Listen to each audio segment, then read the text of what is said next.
first speaker is a public anthropologist and a film critic and educator. As a film critic, he is a member of the Manunuri ng Pelikulang Pilipino or Critics of the Philippine Cinema, the oldest and most prestigious film critics group in the Philippines. As an anthropologist, he has done research on Philippine folktales and myths, social and cultural changes in selected villages in the Philippines, and migration. He spent years in Japan as a graduate student and research fellow, studying Japanese farmhouses and Filipino migration to Japan. He developed a course on Japanese cinema for the Japanese Studies program of the Ateneo de Manila University and has taught courses and co-authored books on Japanese film, culture, literature, and Philippine-Japan relations, especially on war memories. In 2015, he was awarded by the Union of Writers of the Philippines the Gawad Balagtas for achievement in English essay. He is a present director of the Institute of Bicol History and Culture in Ateneo Dinaga. He is also a columnist for Business Mirror, which is a political Philippine national broadsheet, maintaining two columns on art and media and on societies and culture. He also writes for a regional paper where he writes about the regional cultures. He writes in English and Tigaonon, the local language of Ticao Island where he was born. Live from Manila, let us all welcome Mr. Tito Genova Valiente, sir. Good morning, Sir Tito. Good morning, Mark. Good morning, Mark. I'm not touching anymore my background because I was writing a while ago. I may dislodge myself and may not be able to come back anymore. So endure that white thing behind me. So thank you so much. I would like to see all of you, but there are about 70 plus. Is that correct? 70 plus right now watching. Okay. Let me start by saying that I've always, and I'm looking at myself on the screen, I don't have a mustache. This is a creation of perhaps a glitch, no? So too much for that. I've always enjoyed talking with teachers because I thought the frontliners in any kind of film education should be the teachers. No?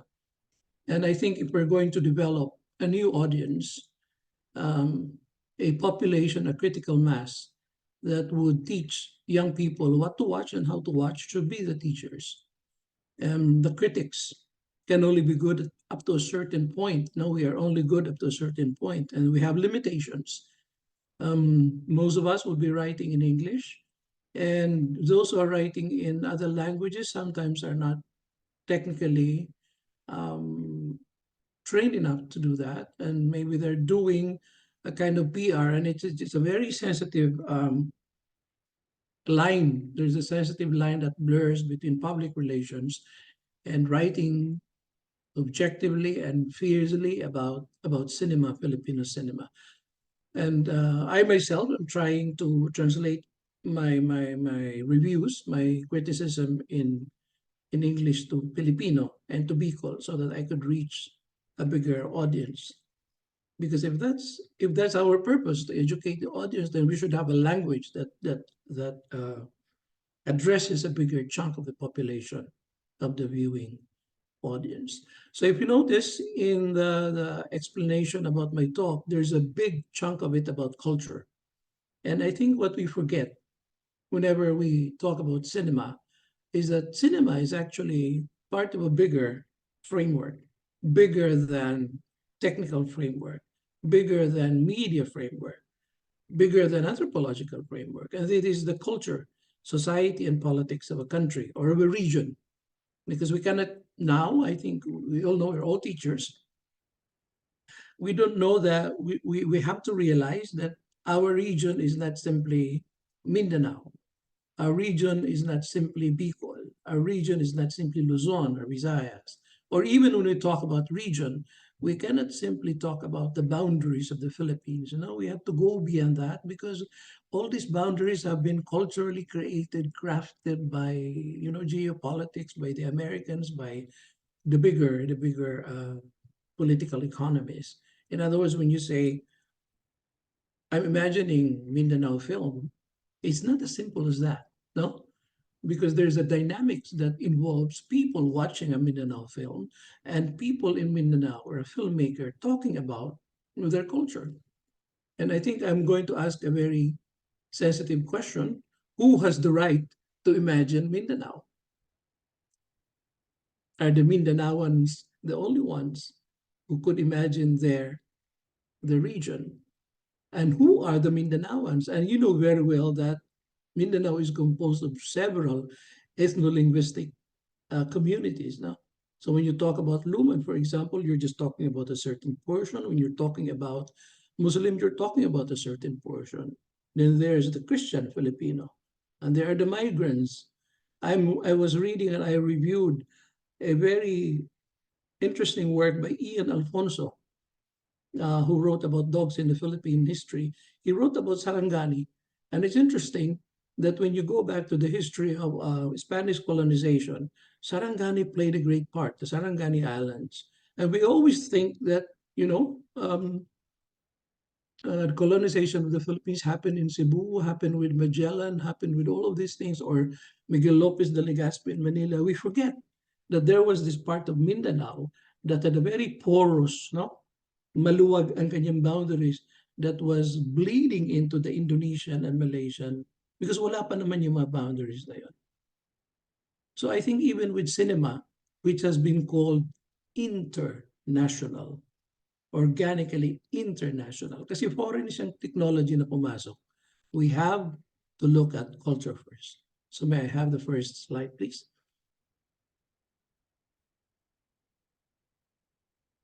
I think when we watch a cinema or when we talk about cinema or when we talk about culture, and when we talk about culture, we begin with theories. And theories are a way of looking at things. Theories are eyes. Theories are ways of framing things.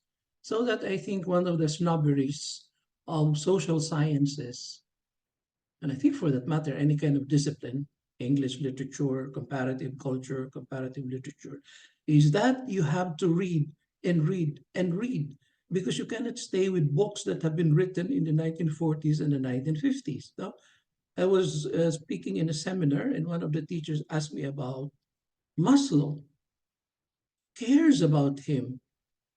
Nobody cares about him anymore because lumaki na ang theories about needs, no?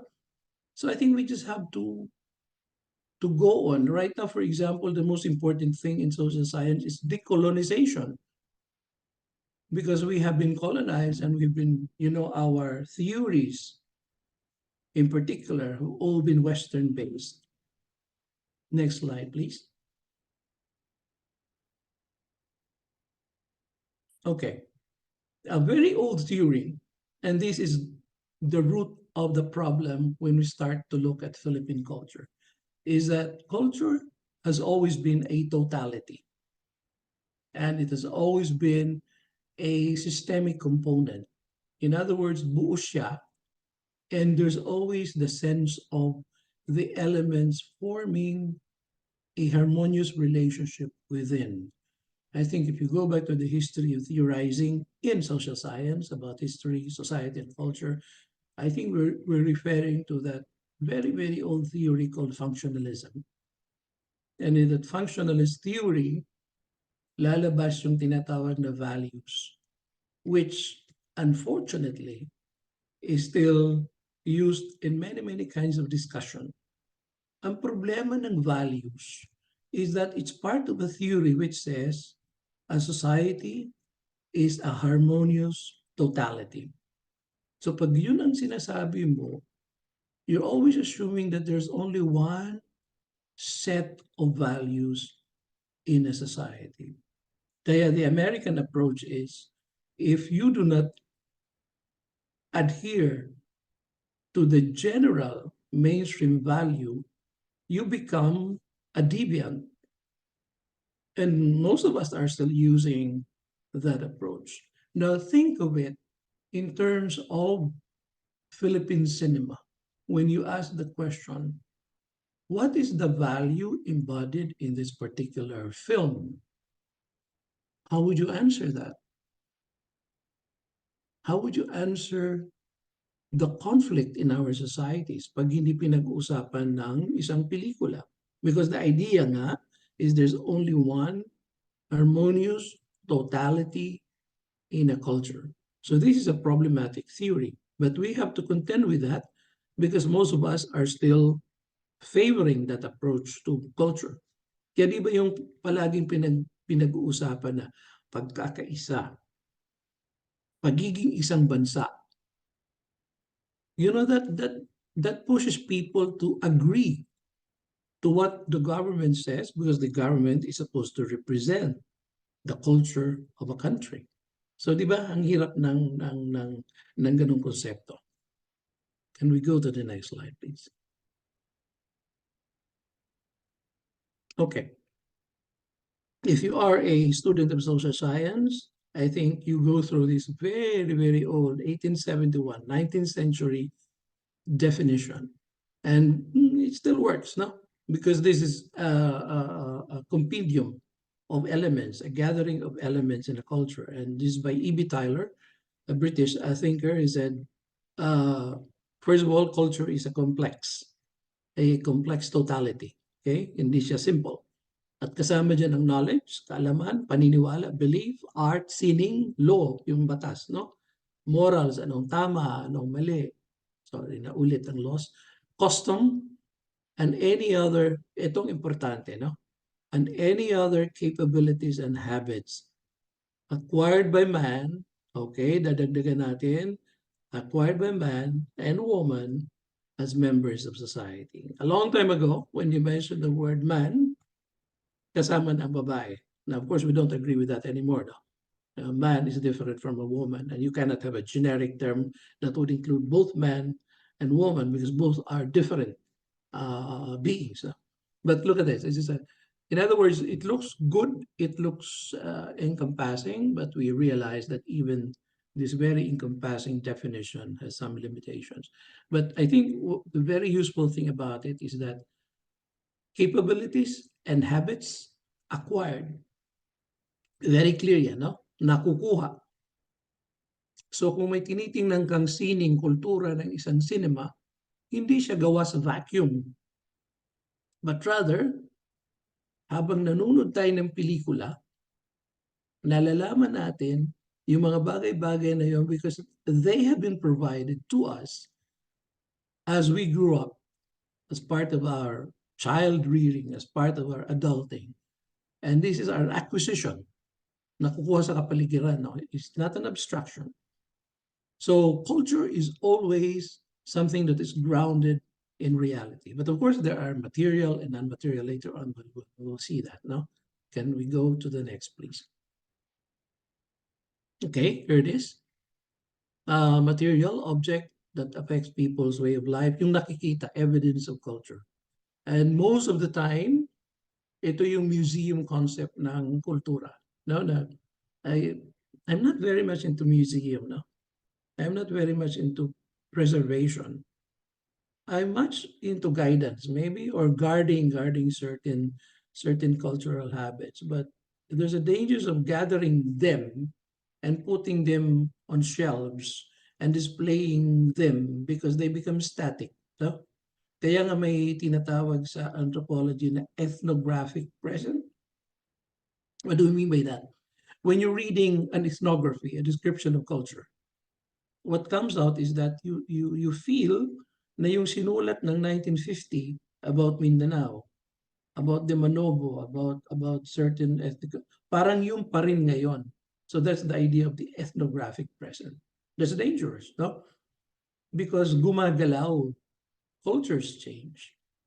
There are shifts. Now, ito magiging problema when you start saying, I want to go back to the original culture. What is the original culture of Mindanao?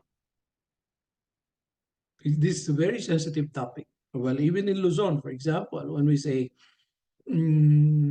indigenous people. So paano yun? Ako Bicolano. Indigenous people sa Bicol are the Agta, the Negrito, the Itas, the Atis. So paano na kami? Lowland culture kami, paano yan? Are we indigenous? Not anymore because there is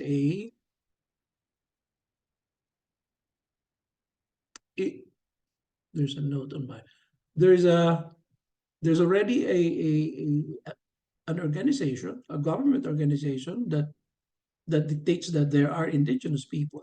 At kagagawa ka ng pelikula tungkol sa mga indigenous people, magpapaalam ka sa kanila. Do you know that? So that's culture and cinema. Paano kung hindi ka pinayagan? What will happen to your intention? And I have encountered filmmakers that when they start doing their shooting, pinakikialaman sila at sinasabihan silang mukhang hindi tama ang iyong pagpapakita ng kultura ng lugar na yan. Who determines really what the culture of a particular community is? It's not, it's not a simple, it's not a simple subject matter. Jill, if I may, has already raised the issue of yung depiction, no? Sa Sinulog. It has been there. It's always been there. The idea of how certain people, necessarily outsider, portray other people in a presentation. I was just looking at a tribute to Julie Andrews, and I was amused by the fact that she made a film called Hawaii. And I was looking at some of the people there portraying native Hawaiians. And I'm sure, because I like American movies, I'm sure those are not Hawaiians, but rather American blacks that have lighter skin. And because they're better actors and they could speak better English and they know what Hollywood is all about, they are conscripted, no? Kinukuha sila to portray. Okay, the non-material is the unseen part of culture. Yung sinabi ko ng values. But when we talk about values now, we are not just talking about a single value system. For example, maybe let me just focus. I'm not an expert on Mindanao, but I can say that in Mindanao, because there are so many ethnic communities, there are so many indigenous peoples identified, and there are so many groups of religions. I'm sure values differ according to the communities. But you have to recognize that. No, there are overlaps. That's beautiful, no? If not, a knowledge of a different value contributes to an understanding of that value. Okay, there's a non-material, hindi nakikita yan, no? Values, rules, and norms. Let me go to the next, please.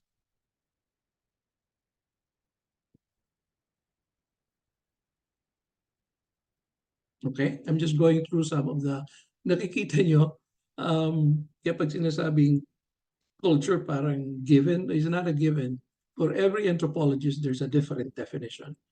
For every field worker, there's a different definition. If you're an NGO worker, a development worker, you go to a community, you apply your own idea about the culture of that place. That's why when I write reviews and when I use the word culture, most of the time it is in plural, cultures, no? Because pag culture lang, it becomes monolithic. Parang bang may isang ideya lang para sa kultura, no? So ito, gusto ko ito because culture here becomes part of history. Okay? So, nabuhay yung interest ng mga tao sa kasaysayan. Historically created designs for living. Ginawa ng kasaysayan yung paraan mo ng pamumuhay. Okay? So, ang history pumasok, dahan-dahan, ang dami-daming pagbabago. Kaya nga kung titingnan natin ang history ng Philippine cinema, later we'll go into that, we're a product of so much disruptions. Kaya we should be responding to those disruptions. Colonization is disruption. Imperialism is a disruption.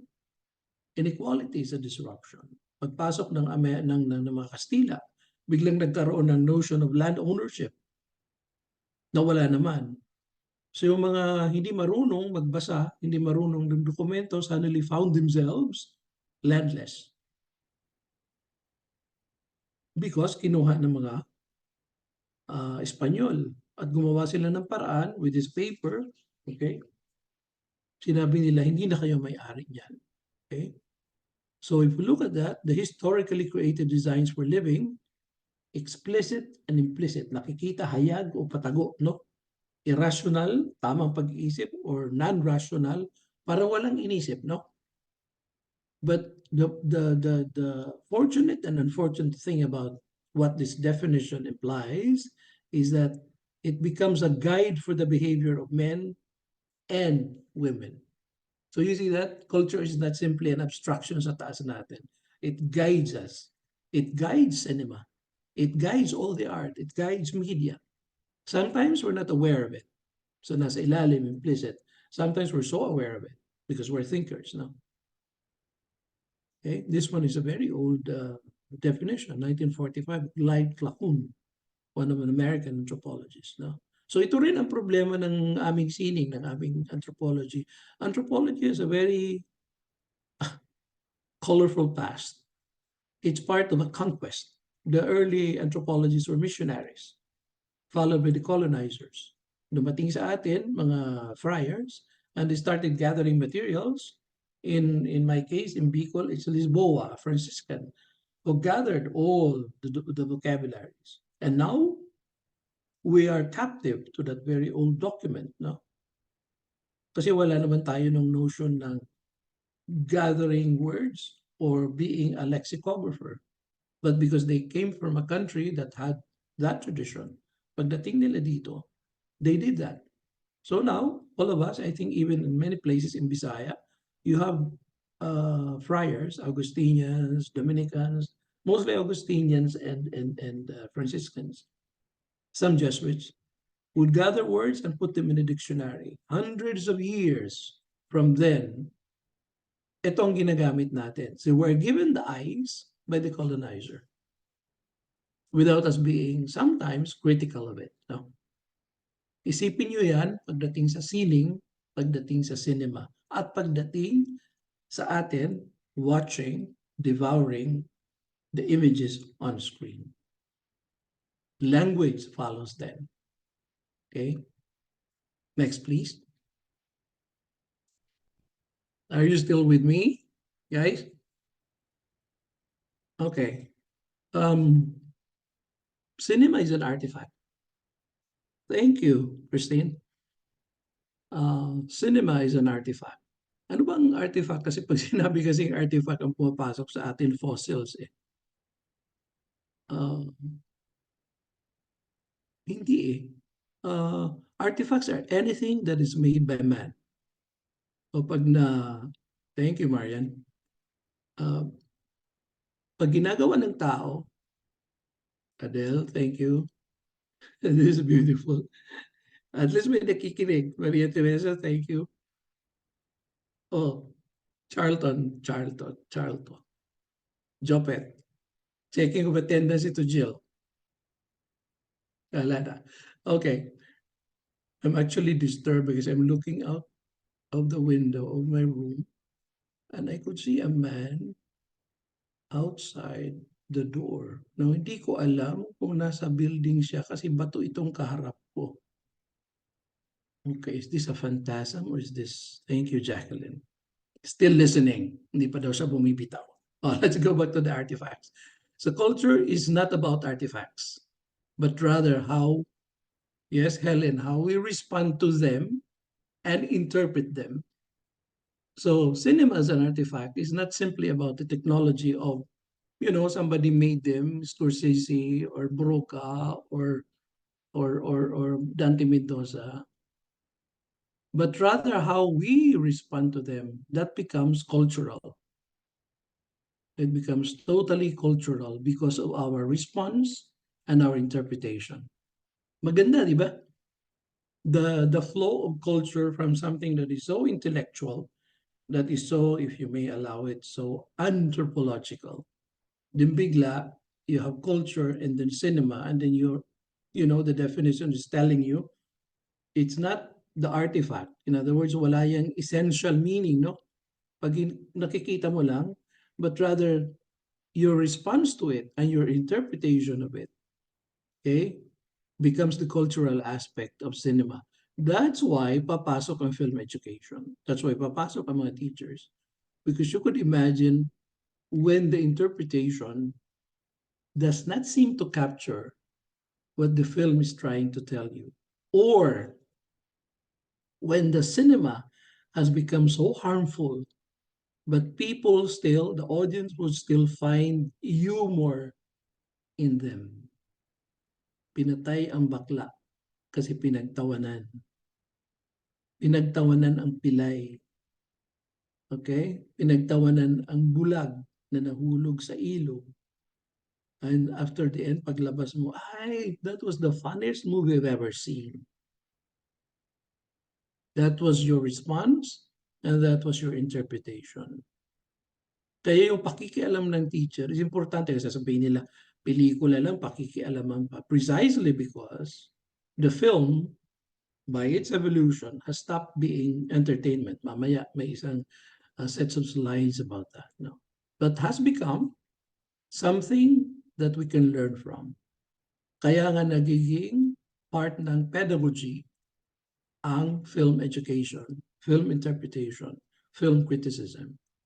Now, ang ating kakulangan, if I may say it at the onset, is that we cannot have right now film criticism. No? Pagsusulat. No? Right now, we're just talking about educating ourselves, being literate about certain things on cinema. But the writing part should be a different kind of workshop. Should be fun because we're all teachers. No? Okay? Culture as symbols and signs. Iba pa yun.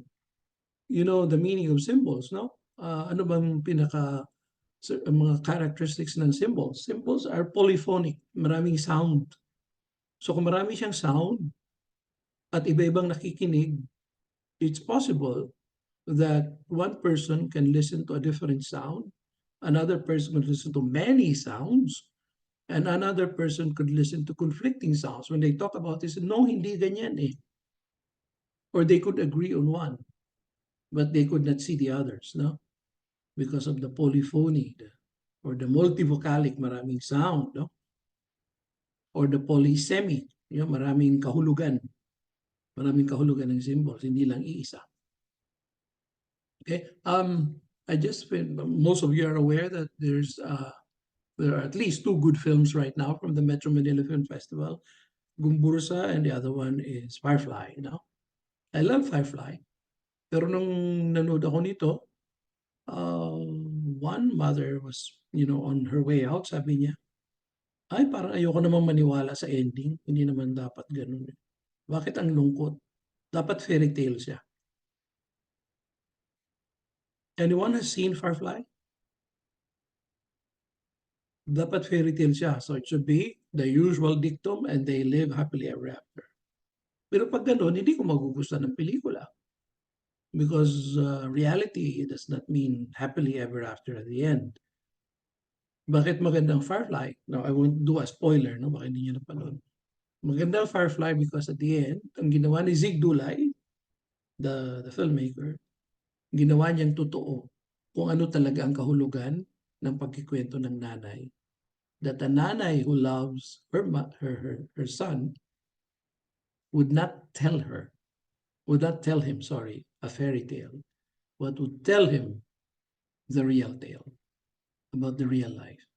So ang ending, pagdating dun, no spoiler, sabihin ko lang, pagdating sa Cave of Fireflies, doon, napaigting, napaganda ni Zig Tulay ang kanyang pagkikwento. No fantasy, but rather reality. Okay? Next, please.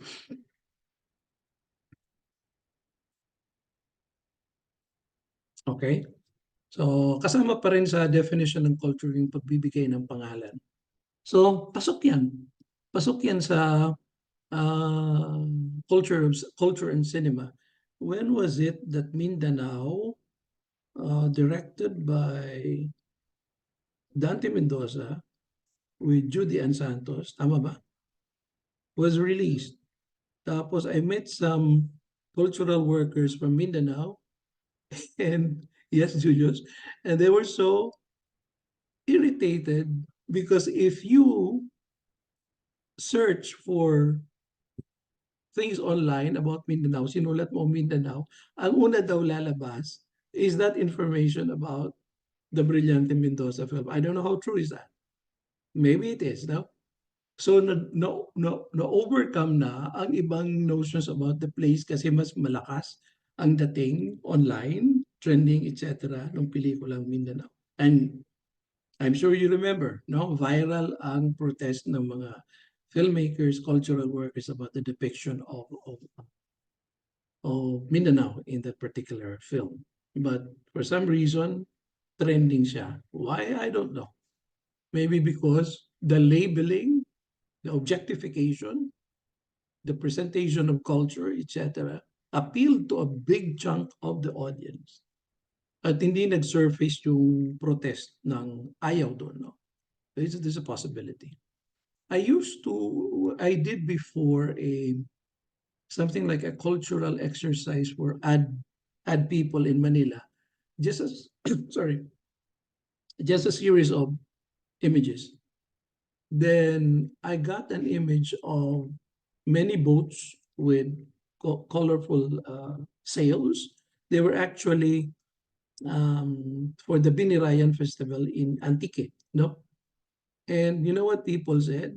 Mindanao, uh, the old boat, the Binta, no? So that kind of imaging is always present in our consciousness. Then I got a photo of an old Samoan, dark, curly haired, etc.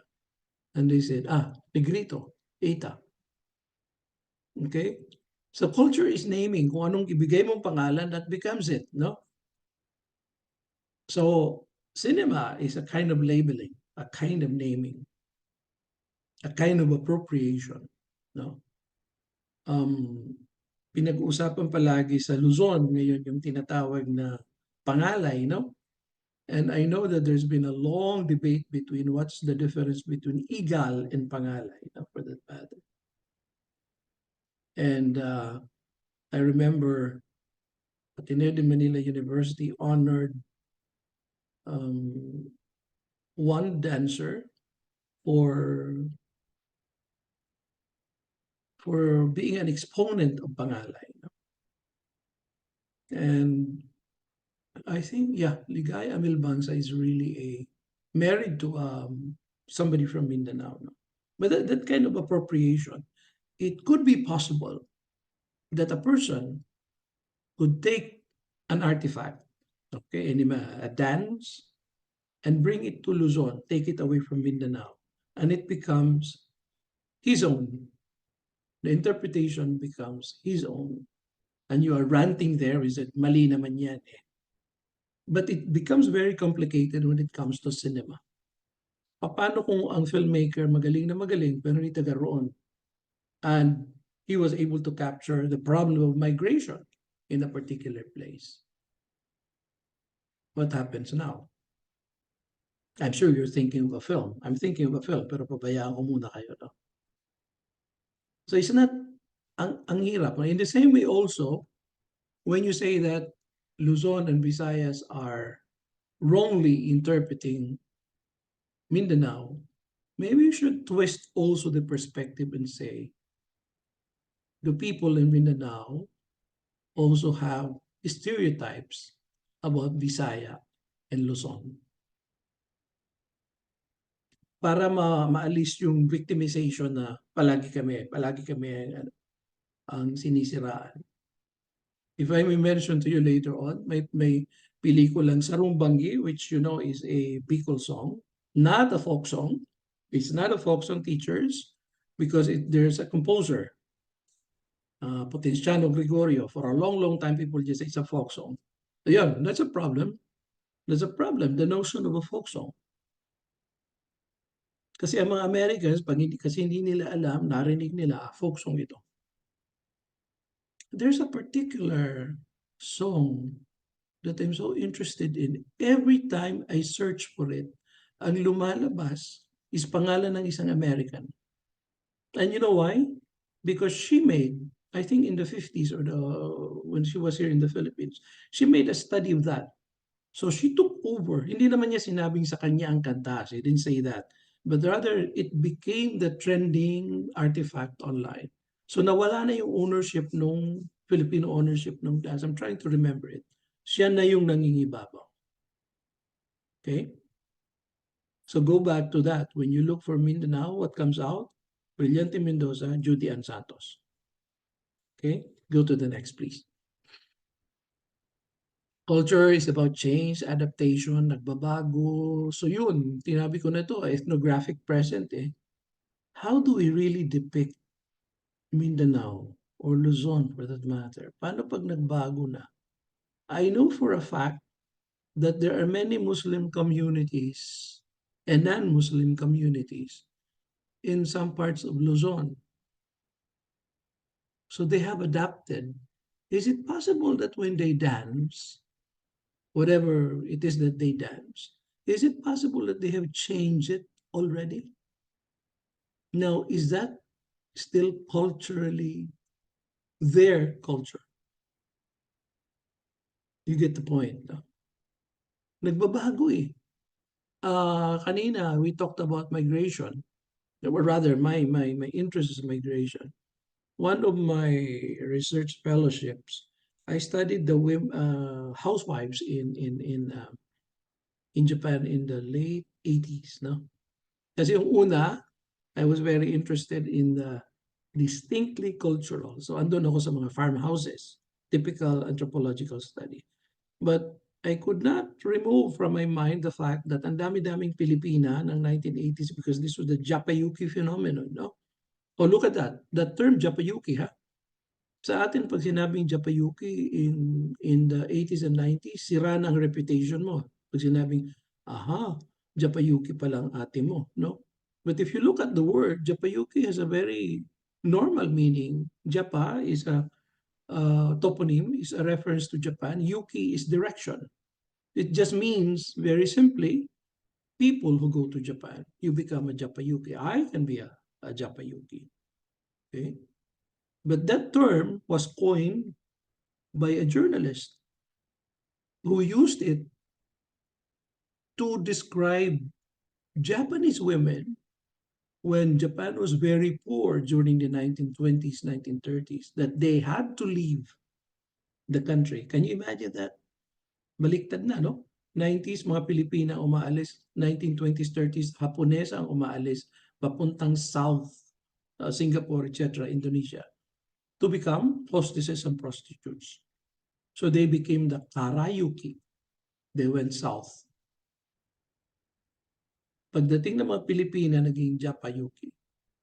So even economic problems become adapted to certain things. But let me go to the cultural aspect of that. Among these housewives, every time there's a cultural presentation in the church, because for those who studied migration in Japan, the gathering of Filipinas and Filipinos in Japan would always be the Catholic Church. Kasi yun ang naisip nilang parang representative ng Pilipinas sa Japan, simbahan, no? Na if you use a concept, Benedict Anderson, I'm sure you know the concept, that's their imagined community. Okay?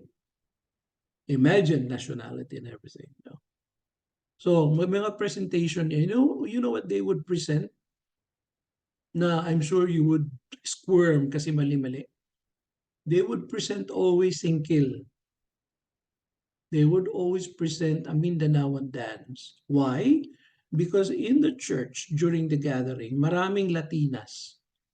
And if they would dance, the Spanish dances, the colonized dances that we have, even the lowland Christian dance, the Pandango is not native to the Philippines, no? Yung movement, anyway, not the cause of the movement. Lalabas na kapareho lang siya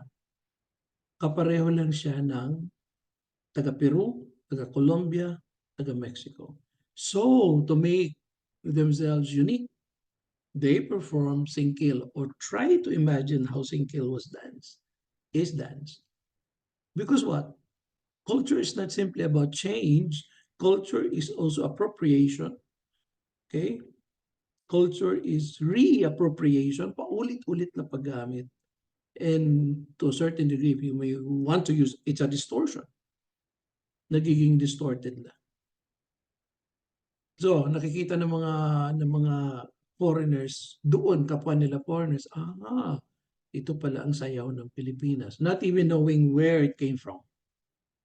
It's not important anymore. Okay? Let's go to the next. Okay. Because of adaptation, papasok ang language. Language is culture, language in culture.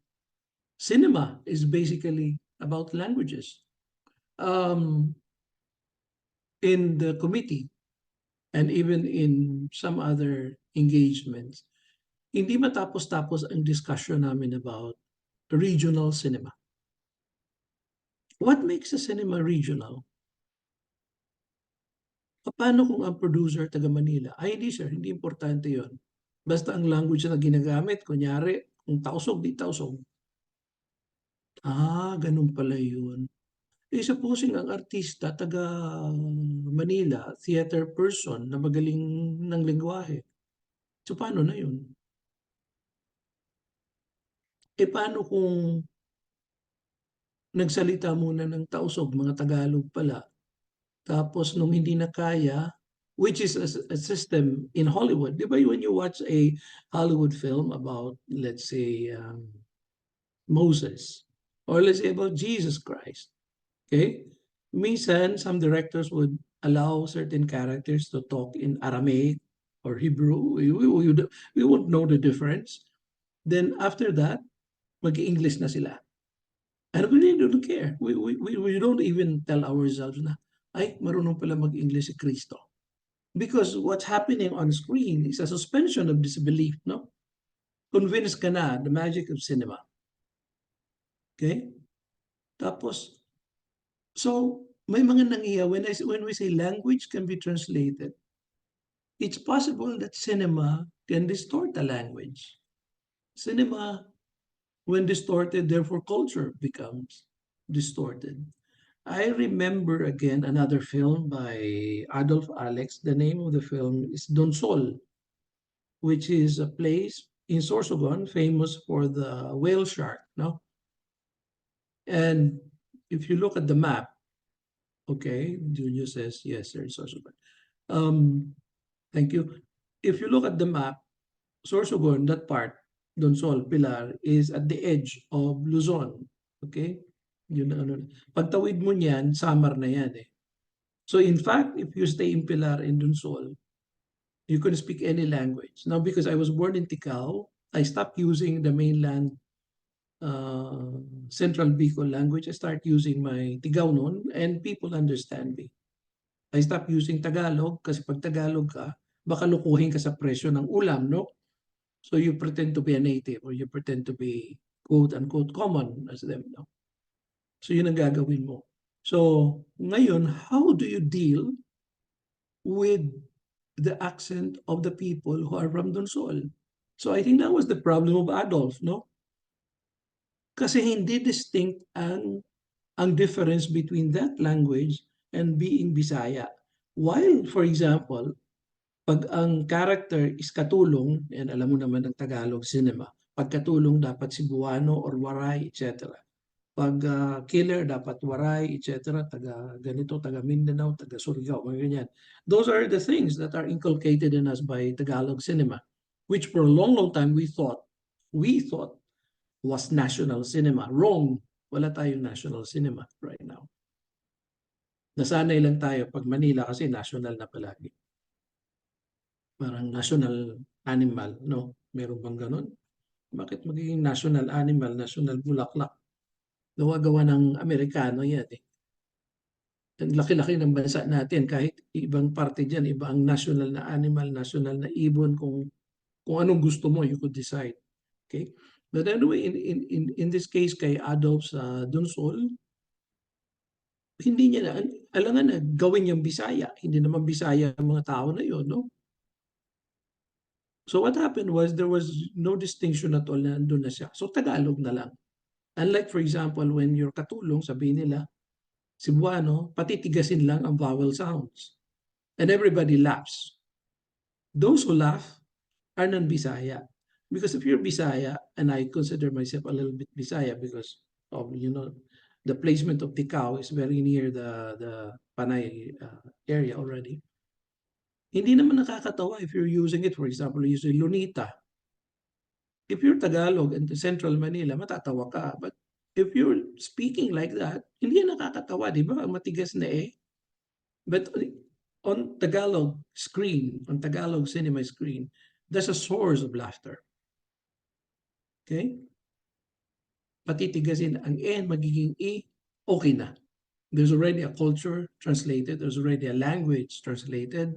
Hindi translated, but rather because it's uttered in that way.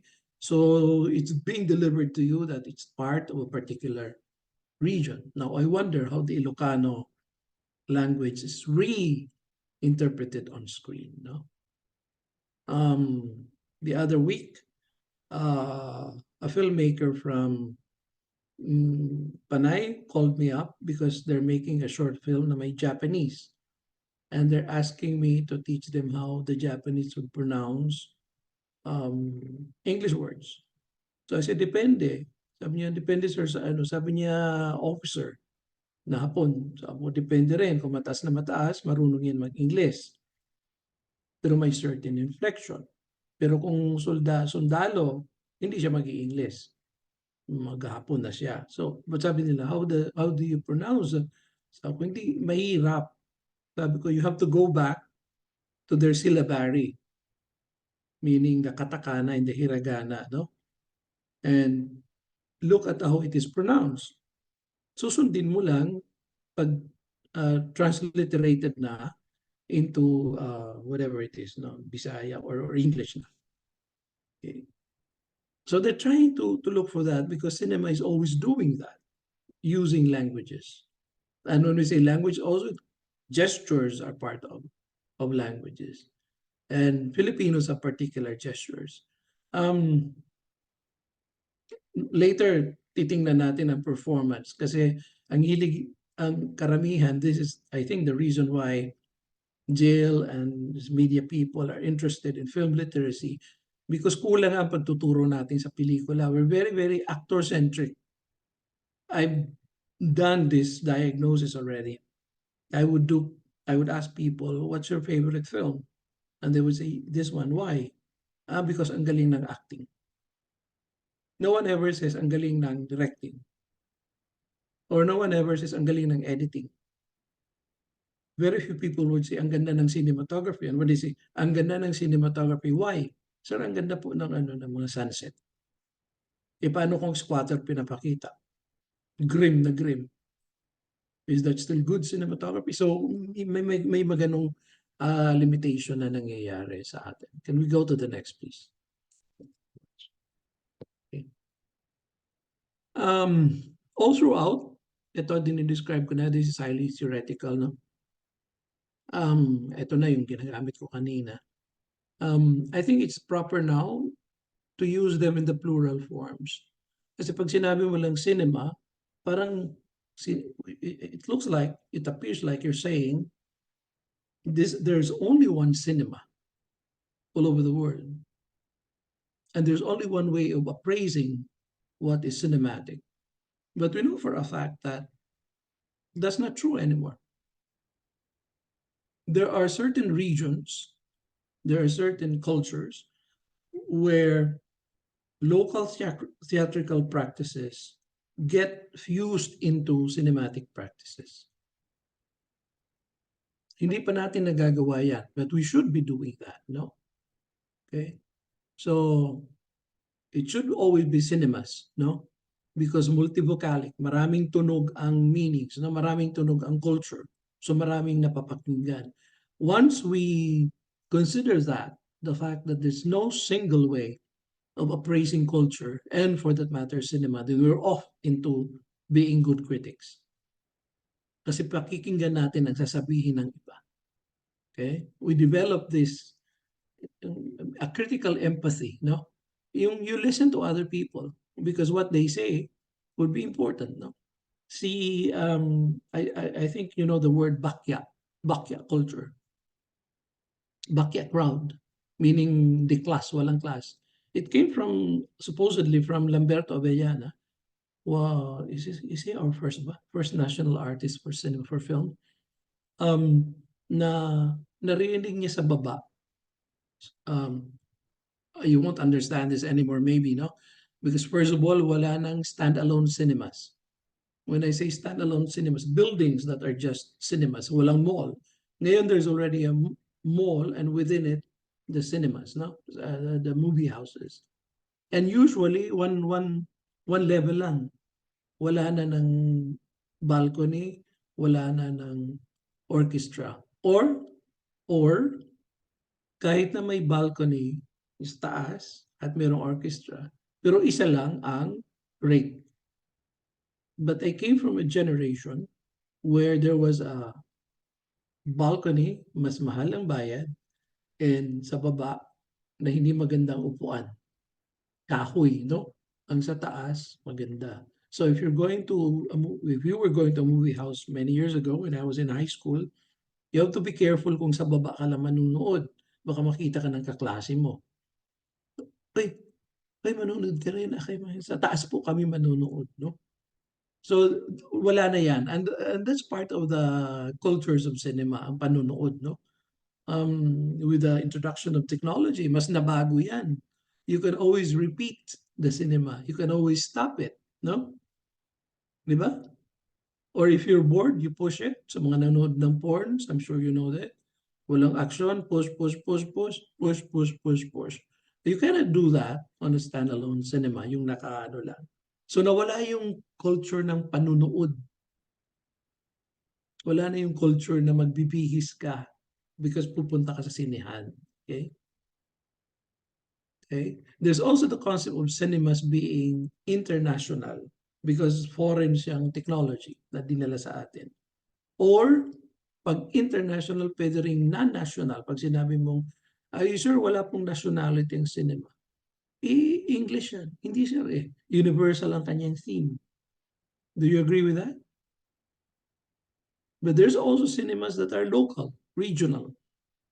There's even the notion of non-cinema. Nanonood ka, sabi, bakit hindi ko maintindihan? Sabi ng critic, it's a non-cinema. It's a meta-cinema. Whatever that is, no? So, cinemas have become so complex that when we start teaching it, we better be aware of the evolutions that have impinged, tumama sa artifact na yan, okay? Next, please. Okay. This is the question that's been hounding us from the very start. When we talk about culture, we have to talk about the notion of, is there a Filipino film? What do you think? Si Patrick Campos ng University of the Philippines Film Institute wrote about it. The notion of, for a long time,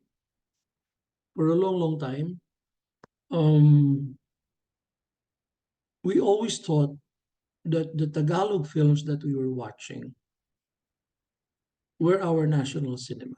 And even up to now, if you're a filmmaker from Mindanao, from the Visayas, I don't think people in Manila will take you seriously. Short film pa. Okay? Only the critics will look at you and only the critics will say, may sinasabi ng bago mga filmmakers. And we're that group, kami yan. I mean, not only the Manunuri, but I know a lot of critics, no? All over Mindanao, from Luzon, from northern Luzon, southern Luzon, from the Visayas, young writers from the academe who understand the value of these films from the margin, na hindi lang siya maliit na pelikula but rather nagkikwento siya tungkol sa mga bagay na hindi kaya ng malaking pelikula. Okay? So the question, is there a Filipino film? What is a Mindanaoan film? No, pagbalikan what is a Filipino film, it would be interesting. It would take some kind of logistics. Kung papanoorin nyo, I'm calling the attention, sino man nag-grad studies dito sa inyo. I hope somebody goes into studying how Mindanao was depicted in movies of Sampaguita Pictures, or LBN for that matter, the big studios of the 1950s. Yung tinatawag na Golden Age. Ayaw maniwala ni Nick de Ocampo sa mga Golden Age na yan. Because he believes in different kinds of growth of cinema. Walang single growth. Yung tinatawag niya, mamaya makikita nyo, yung rhizomatic na growth, no? Sabay-sabay, nag-sprout. Ayaw niya ng Golden Age. Kasi pag may Golden Age, Manila na naman yan. Wala na naman tayo. I consider myself regional. No? So what is a Mindanaoan film? It is a good time to think about that. Do we have filmmakers in our session? People who make short films? Can you just post on the chat or say, do we have? Can I take a look at what you're saying? Wala pa. Do we have filmmakers? Then what is a Tagalog cinema?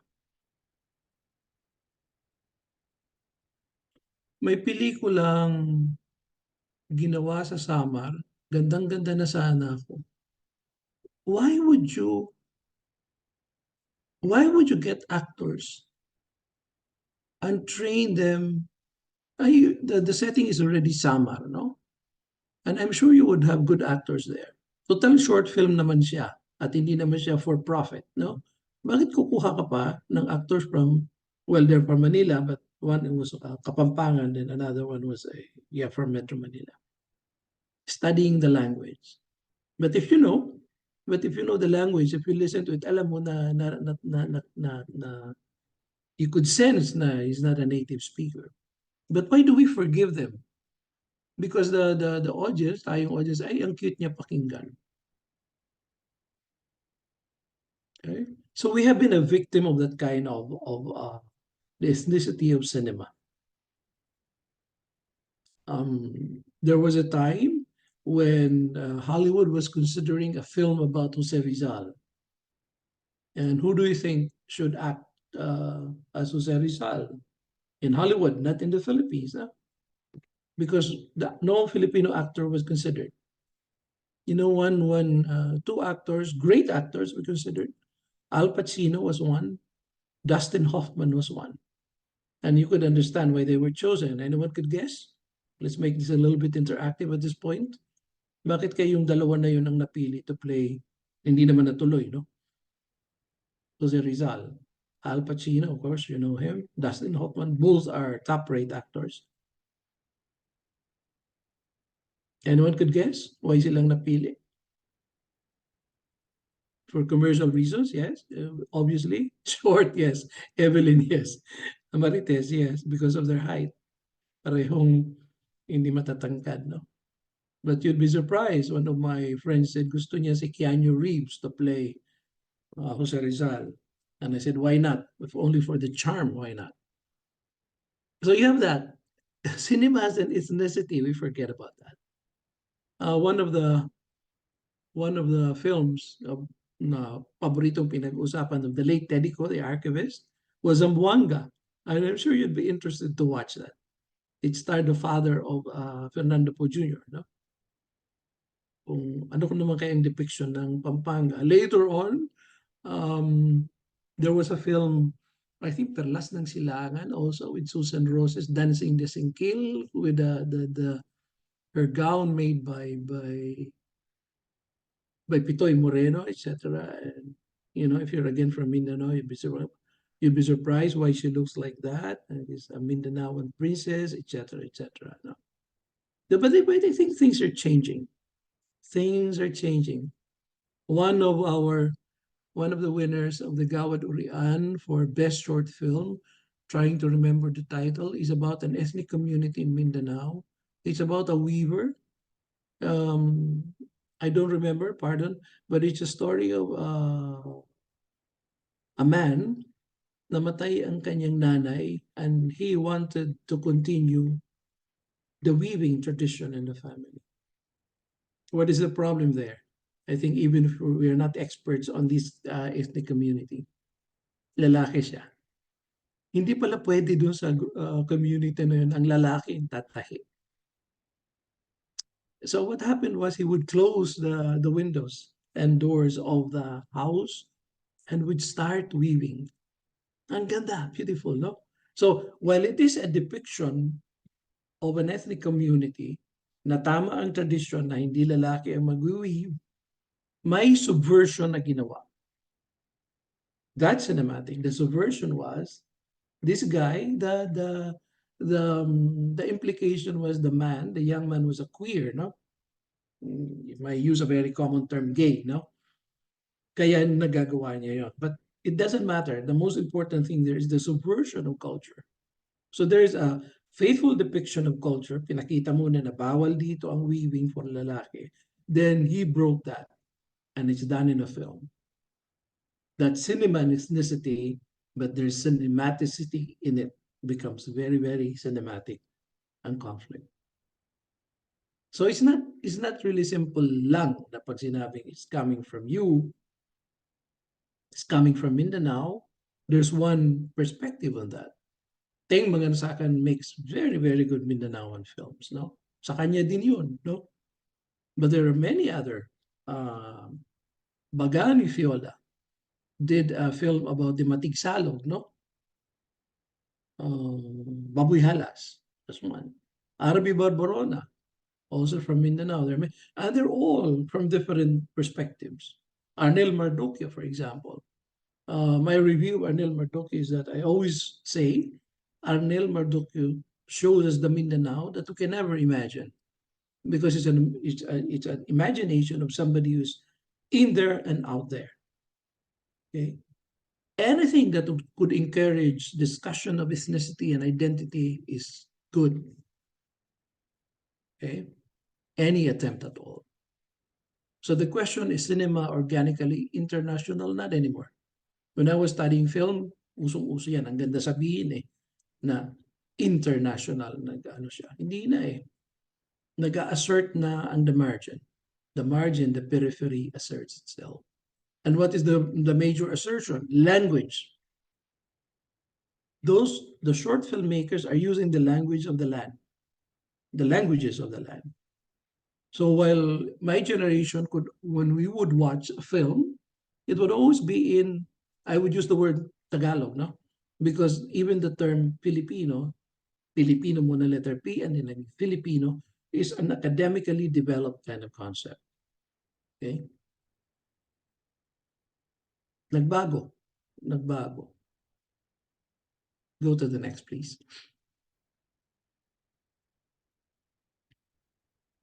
Okay. One of the most significant things about our cinemas na, okay, is that it's one of the oldest in Asia. Kaya nga, it's so sad that we're now lagging behind some countries, no? Talo tayo ng Japan, of course, no? Japan has produced just many, many good films, acknowledged by critics and all. This is not a bias, no, but every year, Japanese critics would list their top 10 films. And their top 10 films would always be excelling in other competitions abroad. Now we're doing that. Slowly we're doing that. And the good news is, the films that are excelling abroad are being made by independent young filmmakers. And they're not about Manila. They're not about love stories. They're not about rich girl, poor boy. They're about the realities outside. Okay? In 219, we marked the 100 years of the filmmaking in the Philippines, no? and it was by Jose Nepomuceno, setting up a studio. Next, please. It's going to be very fast. These are just facts. And the first film acknowledged to be the beginning of cinema, Filipino cinema. Of course, pag sinabi mo the first, marami ang away. People would insist that the documentary about the death of the wife of Sergio Osmeña was the first. Another would say that the film about Rizal, made by a foreigner, was the first. But general acclamation is Dalagang Bukid. Okay? And you have there a beautiful picture of Honorata de la Rama, Atang de la Rama, our national artist. Later on, we'll see more of her. Okay. Next, please. Um, the history, the histories of the Philippines would be the definition of our what would constitute national cinema really now. Because while we're saying was Tagalog cinema national cinema, no, not anymore. Not anymore. We're questioning that already. No, it became a dominant cinema, but not necessarily national cinema. Well, you can even expand the debate and say, meron ba tayo talagang nation? Meron ba talaga tayong concept ng nation? Or is it an imagined nation? An imagined community a la Benedict Anderson? No? Okay. Now, the Spanish did films, and with the Spanish coming in, the zarzuela, a kind of opera, contributed to the formation of what what looked like Philippine cinema. Then the Americans came and introduced the silent films, etc. And then the war came. And you may not believe it, but there were some. Tatlong Maria was one of them. And there was the Dawn of Freedom also, made by the Japanese. Anyone just raise your hand if you've seen the Dawn of Freedom.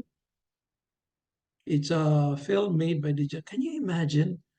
A war was going on, World War II, but the Japanese were able to make a film in the Philippines.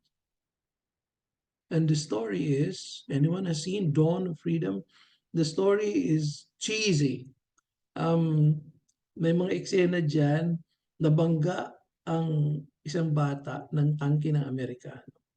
So he's got to have a blood transfusion.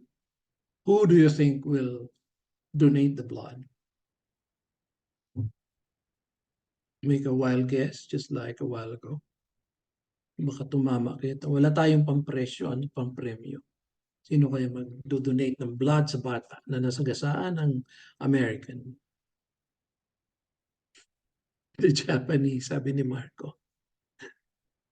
Ang Hapon.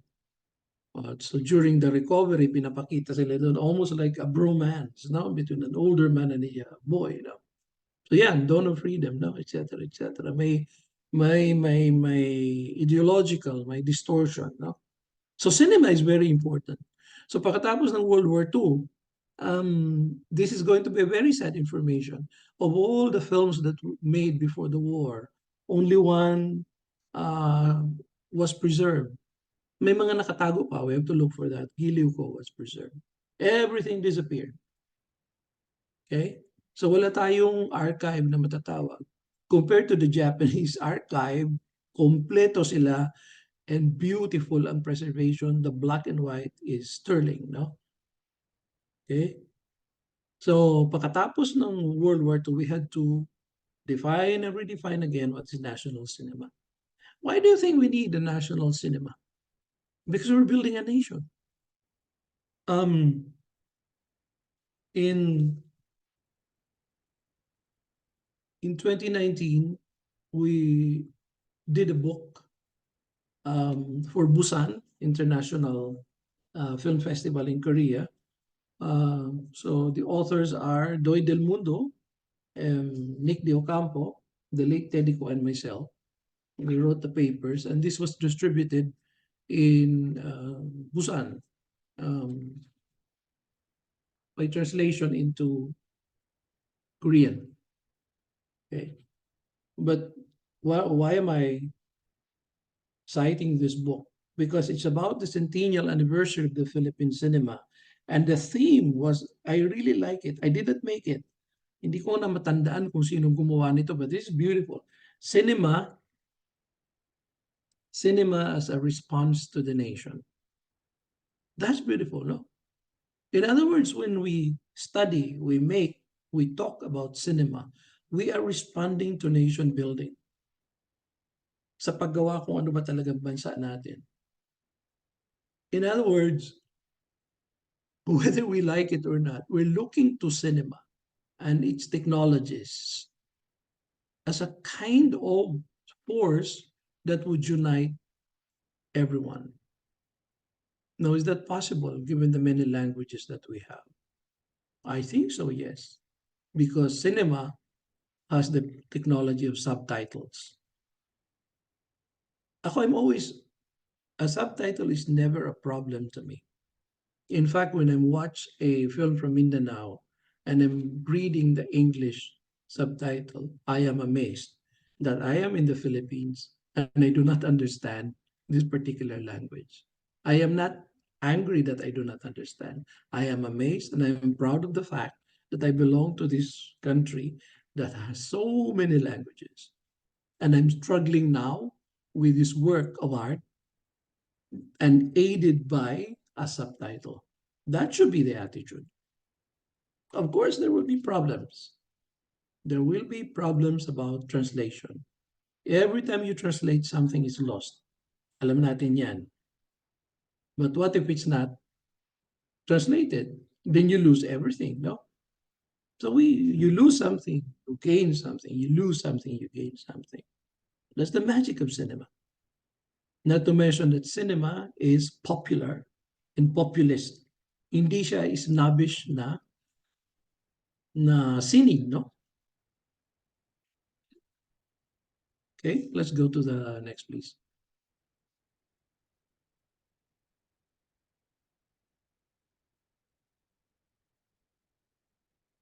Is this the end of the slides? Ano pa? Okay, thank you. So hindi lang war years, no? I'm using the book of Nick Diocampo. Sabi niya, there was so much political upheaval in the Philippines that films could not be neutral. In other words, how can you ignore histories? Or how can you ignore the conflicts in your surrounding? How can you make no stand? So films could no longer be neutral. So parang sinagot ni Lino Broca nung paano yan? Movie naman is entertainment. Sabi ni Lino Broca, entertainment is not neutral. It also takes sides. Paano kaya yun? How do how does something that is entertaining be something that will also have perspectives? So hindi siya pwede maging neutral kahit katawa-tawa siya. Let's go to the next slide, what it will say. Okay, these are old films. Mga katawa-tawa. It stars Gloria Romero, who has just turned 90 plus. Look at the picture. Makapal ang kanyang kilay. So ugliness becomes funny. Ayan ang political incorrectness ng mga panahon. Okay? Let's go to the next. These are just photos. How many of us laughed through this series? This is a series of comedy. Again, nakakatawa. Title pa lang, Chita E. O may nawala ng kuryente, kawawa naman, si Maria Teresa Jerusalem. Chita E. O so anong pinaglalaroan? The title, the brown humor. Tae, no? Pardon my saying that. Okay? Then you have Rene Riquestas, the late Rene Riquestas, walang ngipin. You find that very funny. Okay? Then you have, kinakarga siya ng isang unano, no? Somebody with dwarfism. Oh, we always find that funny. That's the ultimate of humor in Filipino films. Okay? So, this is entertainment. So, dapat wala siyang commentary. But this is not neutral. May binabangga siya, may tinitira siya, may pinaglalaruan siya. Next, please. You know him? You remember him? Mukha siyang bangkay because payat siya. Si Palito, yes, everybody knows him. May maraming fans, no? Larry Jan, Templo, Cromwell, Taduran. Oh, maraming fans club dito kay Palito. So Palito, dahil mukha siyang patay payat, we find that Virgil, we find that very, very funny. Minsan hindi nagpapatawa, paglabas niya lang tatawa ka na. So, entertainment is never neutral. Tama pala si Lino, no? Next, please. The ultimate, the depiction of gay. Absurd, gross, hindi naman totoo. Meron bang bakla na ganyan? Na magpapaganda siya, hindi siya gaganyan na bubukaka, no? He won't do that. But for a long, long time, Dolphy developed that Pacifica Falayfay, even that kind of um, the writing of that name, for example. That I don't think any gay would use that word, would use that name, no? But that's classic. That's why I think you know already the issue kung bakit hindi siya naging national artist because that's brought up every now and then. That while he acted very well in many, many good films and he developed this iconic personality, he sort of created a highly distorted character of a bakla. And there's one saving moment, no?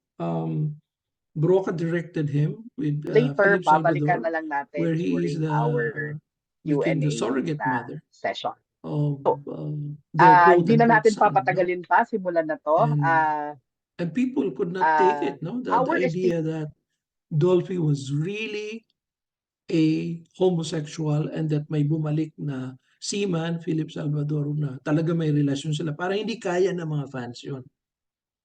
That he'd rather be this gross, funny, exuberantly distorted picture of a gay man. No?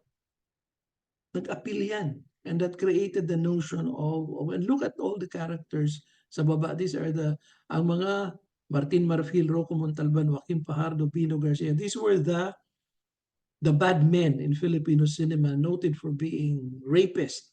Pag nakita mo yan, Martin Marfil, no woman was ever safe beside him. Rocco Montalban was a killer always. Joaquin Fajardo was a killer. Bino Garcia was the ultimate rapist. No? Then sa baba, if you look, Deli Atay-Atayan, look at the name. A fat lady. No? Teroy de Guzman was a little bit cross-eyed. Georgie Quezon was payat na payat. Metring David was mali-mali. No? Ben David was spoke like a Dracula, malaki ang boses, etc. All of them were just caricatures. Then, of course, at the end, may solution. You know what was the solution? Bakit natanggap ito ng lipunan in the 60s? Bakit natanggap ang ganyang bakla? Because at the end, naging lalaki siya. In fact, if you see that girl singing, that's Pilar Pilapel, the beautiful Filipina actress, falling in love with him. So all these machination ginagawa, no? Na tuwang-tuwa tayo. Even Sampaguita would do that. Magkakapatid na bakla. But in the end, they were trained, naging mga lalaki, very handsome boys, and everybody was happy. Ay, hindi naman pala talaga sila bakla. Ay, nagagamot pala ang pagiging bakla. So even up to now, it still stays that kind of interpretation engendered by cinema of distortion. Next, please. This could be the... Okay. But cinema does something. Cinema inserts itself in histories. So may mga changes in the depiction of characters, maybe not dominant enough, but there have been changes in the characters of woman, man, enemies, foreigner. I'll give you a little bit of an insight into how we choose our what I have to be careful about it. Hindi naman automatically, but we like it when we have characters on screen that are imperfect because that's real. So, for example, who's this actress? na um, is beautiful, pretty, etc.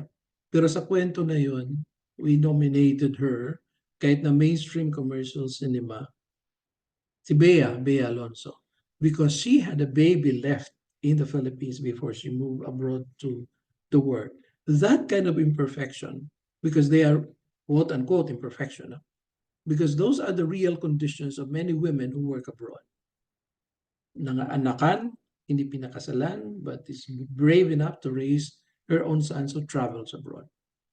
Then when she goes abroad, tinatago niya yan because that doesn't make her a premium bride because she already has a child. That that that is special, that kind of character. We're not saying that everybody should be manakan at mag-travel, no, but rather you have there a woman strong enough to survive because society creates that particular condition na ang lalaki pwedeng iwanan ng babae. Okay? So let's go to the next slide, please. Who still remembers this film? Sabi ng mga ayaw na critic sa pelikula, actually ang title nito hindi moral. Dapat ang title nito immoral. Because the story is about four women. Very brave four women who are able to fight the stereotypes of society. Tatlo itong pelikula magkakasunod. Brutal, moral, brutal, carnal. And they're all about the violence that societies can commit against women. Marilu, of course, passed away, but posthumously was declared national actress 3 years ago. Okay, let's go to the next. These are just illustrations. Now, I like to cite this because of three important things. Now, first of all, we're identified, manunuri ng pelikulang Pilipino is identified very well with this film by Nora Honor. And nakakatawa ito kasi ang pagbasa nito ng title iba-iba. Some people would say nakita may tatlong taong walang Diyos, no?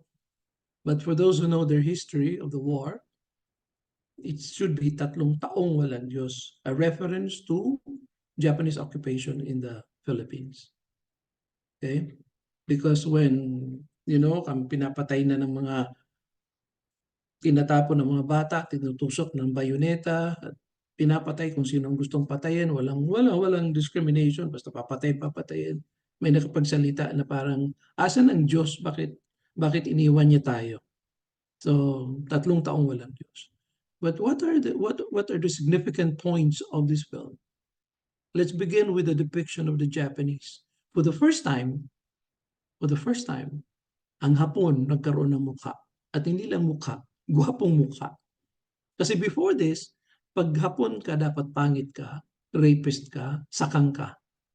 Or minsan naman, mababaril ka na lang ng patay, wala kang mukha. Nameless ka lang. This time, you have a major character. But to soften that, he was made into a mestizo. Half Spanish, Filipino, half Japanese. So medyo hindi pa handa ang mga Filipino audience gawin natin ng ganyan.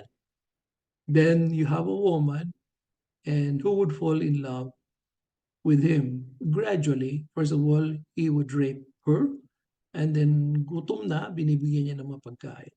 But Rosario had a boyfriend, Bembol Rocco, who goes up to the mountains to join the guerrillas. May spoiler na ito because I cannot discuss this without a spoiler. No? The only survivor at the end is the guerrilla. So in place, tama ang politics ni Mario. Ang babae, because nagtaksil siya sa bayan, pinatay. So I always tell Duranians, sabi ko sa kanila, do you know that, are you conscious of this, na mga pelikulang gawa ng idol na si Nora are mostly unsympathetic? Kasi akala nila, acting, ang galing-galing. No. Kaya magaling siya umarte because unsympathetic ang kanyang mga pelikula. Hindi siya yung goody-goody, no? Contrary to what people would think. That's why she would play leftist, you would play kabits, you would play kung ano-anong very using for the upbeat role. When Peque Galiaga was still alive, I was asking him about the scene. Paragi silang magkasama ni Christopher De Leon, driving the jeep. Sabi ni the late Peque Galiaga, the director, Mario O'Hara was toying with the idea ata of a relationship between them. But as they were trying to finish the film, parang they were scared that the censor would. This was the 76, no? Uh, they were scared that the censors, not censor yet, anong tawag doon? Not MTRCB, there was another, would not allow that. So they just had to do some kind of implicit scene about that. And the most implicit scene that they could do was the two of them taking a leak, like umiihi sa gilid lang na magkatabi. So parang yun lang ang hint doon sa kwento. Now, why is this important to us manunuri? Because when Nora Honor did this, oh, kay my fan, Eugene Nicolas Sanyo, Oro Plata Mata, greatest film ni Direk Peke, will tell the sons. Okay, papakakabot. When Nora Honor did this, hindi siya kilala as a good actress. But during that time, may grupo ng mga academics, siyempre hindi pa ako kasama, 76, now who organized the manunuri ng pelikulang Pilipino because they were so disgusted with the award-giving bodies that were around, that were so corrupt, bayaran, left and right, etc. And when they selected their best actress, nagulantang ang lahat because it was given to Nora. So we're identified with Nora in this film. No, we that I say we, but I was not yet part. The manunuri recognized a good actor, whether she's a commercial singer or what, or bakya or what. We did that. The group did that. So this is significant because that's film education. Every time every time you give an award to a performance, you're telling the people that this is good performance. So if you have a competition in schools and you give the lousy, for some reason, you give it to a lousy actor, you're actually telling people na dapat ganyan ang arte nyo. That's why, again, this is a footnote. Always get good judges for your film competition. Otherwise, you will just ruin the critical aspect of cinema. Doesn't have to be us, no? Get good. Marami sa local na mga marunong tumingin, no? I'm about to say something very reckless, wag na lang. I've attended a film competition where two judges did not even know what an editing is, no? Pero may best editing. So ang ginagawa na lang dyan, don't also, this is still a footnote, no? Don't rely on judging where you just add points. Add points, do a short list, and discuss to death your winners. Do not be shy, discuss to death your winners. So dapat may consensus. That's what we do. That's what we do. We end up at 2 o'clock in the morning because we cannot decide on the best supporting actor, and we schedule again another meeting for that. Welcome back, Ruby. Okay, wala daw sa kanilang brownout. The realities of life when we're doing film appreciation, film literacy. Okay, next please. This is the history of cinema. We cannot avoid that. The creation of alternative cinema. The reason why I'm with you is because I am in this cluster. Okay, the alternative cinema, short films and videos, they take up topics that are not usually taken up by commercial cinema. Political repression, meron din ang mga action films ng political repression, but you know that it's distorted, no? And at the end, patay ang asindero, which is not true, never happens, no? Ang patay yung umaaway sa asindero, no? Political repression, poverty in the real sense of it, not poverty that you transcend. For example, Pasan ko ang daigdig. Sharon Cuneta becomes a very famous singer at the end, no? Hindi ganyang depiction of poverty. Environment, when you say you tackle environment, the short filmmakers, they do a lot of research para hindi sila magkamali sa pagsasabi tungkol sa kapaligiran. Gender, of course, is not talked about in commercial cinema. But in these independent alternative cinemas, they do talk about gender. And it's not a judgmental way of looking at gender. Then youth issues, no? Suicide, depression, etc.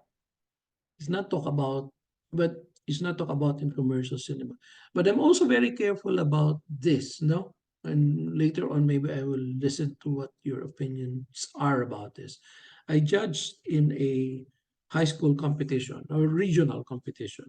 I was very surprised that out of the 15 film entries, about nine entries talked about suicide. You know what I did? I asked the teachers to remove them from the competition. You tell me later on, no? Baka mali ako. I told them that I cannot, I cannot see a competition where your students will be watching you'll be watching 9 films and they're all about suicide.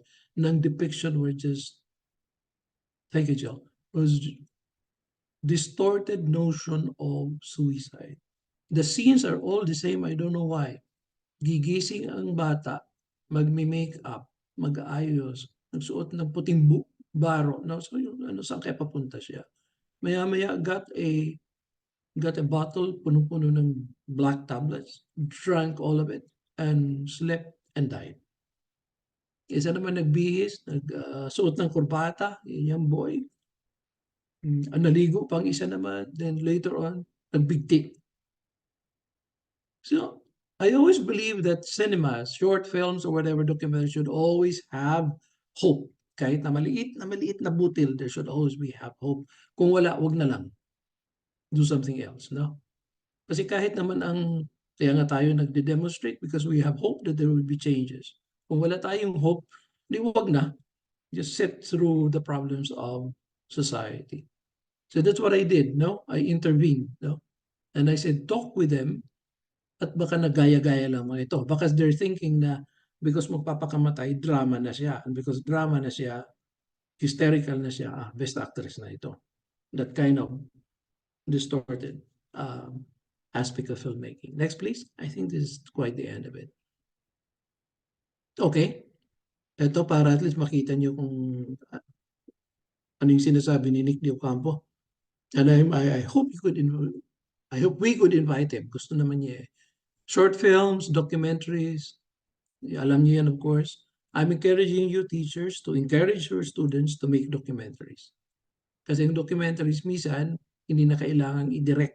Kailangan lang ang clear observation, clear motivation, and that's all. Hindi ka na magagawa ng production design. Experimental, it should be very good because it teaches young students how to be more creative. Hindi sila yung caught in the formulae of pagkikwento na linear. No? Then animation, of course. But animation is more difficult. No? Kung wala kayong training. So given these many forms, okay, alternative modes of film production, sabi ni Nick Luca, how can you talk about a singular history of Philippine cinema? Paano mo sasabihin na ito nagsimula ito ng 1919, Dalagang Bukid? Hindi mo alam, malay mo, may documentary na ng 19 whatever, no? May gumawa na ng experimental na tumakbo in front of the screen. So, what is the proper way of looking at the growth of cinema so that you can understand what Philippine cinema is all about? Is the idea of rhizome, yung sabay-sabay na nagkaganyan, rhizomatic growth of cinema. So when we talk about cinema in Manila, we can talk about ano rin ang growth ng cinema sa Mindanao, ano rin ang growth ng cinema sa Cotabato, sa Jensan, etc. Iba-iba siya. Don't put them together. Don't put them in one big stone, one monolith. Okay? I suppose this is the end of this presentation. Can we go to another? I'm sorry. Okay. Oh my God, we almost missed it. Anyone has seen this film? Anyone has seen this film? Can you just answer me down there so I can see them? Okay, ang damgo ni Eleuteria, I'm sure you understand that. The dream of Eleuteria. That's Eleuteria walking. The story is about Terry, Eleuteria, who's about to be married off to a German. Very, oops. Okay, are we good? Okay. Hindi pa, please. Let's go back. Okay. So, we're talking about rhizomatic growth. When we're talking about best film, best films, best films, ang nakikita lang natin yung mga nananalo sa Metro Manila Film Festival or iba pa. But nobody remembers that there was a time when nanalo itong pelikulang ito na gawa sa Cebu, and the dialogue was in Cebuano and the story was fantastic. The story of this woman who was going to be married off, at ang pelikula nangyari lang with with Eleuteria being lost, hinahanap ng kanyang tatay, hanggang mahanap ng tatay niya na trying to drown herself. Kaya lang ang problema, nasa shallow part siya ng dagat. So nakalublob lang yung ulo niya. So tinawag na siya, Teria, umalis na siya. At sinundan na siya ng tatay niya, at kasi papunta na sila sa pier, kasi aalis na nga siya. Habang lumalakad siya, she would meet other people along the way. Okay? She would meet people along the way. She would meet her boyfriend. She would meet her friends sa high school na nakita ng, wala pa pala siyang nanay dyan eh. But in the middle of the shoot, because the film was done in a single take. You understand that? Did you understand the notion of a film done in a single take? Walang editing.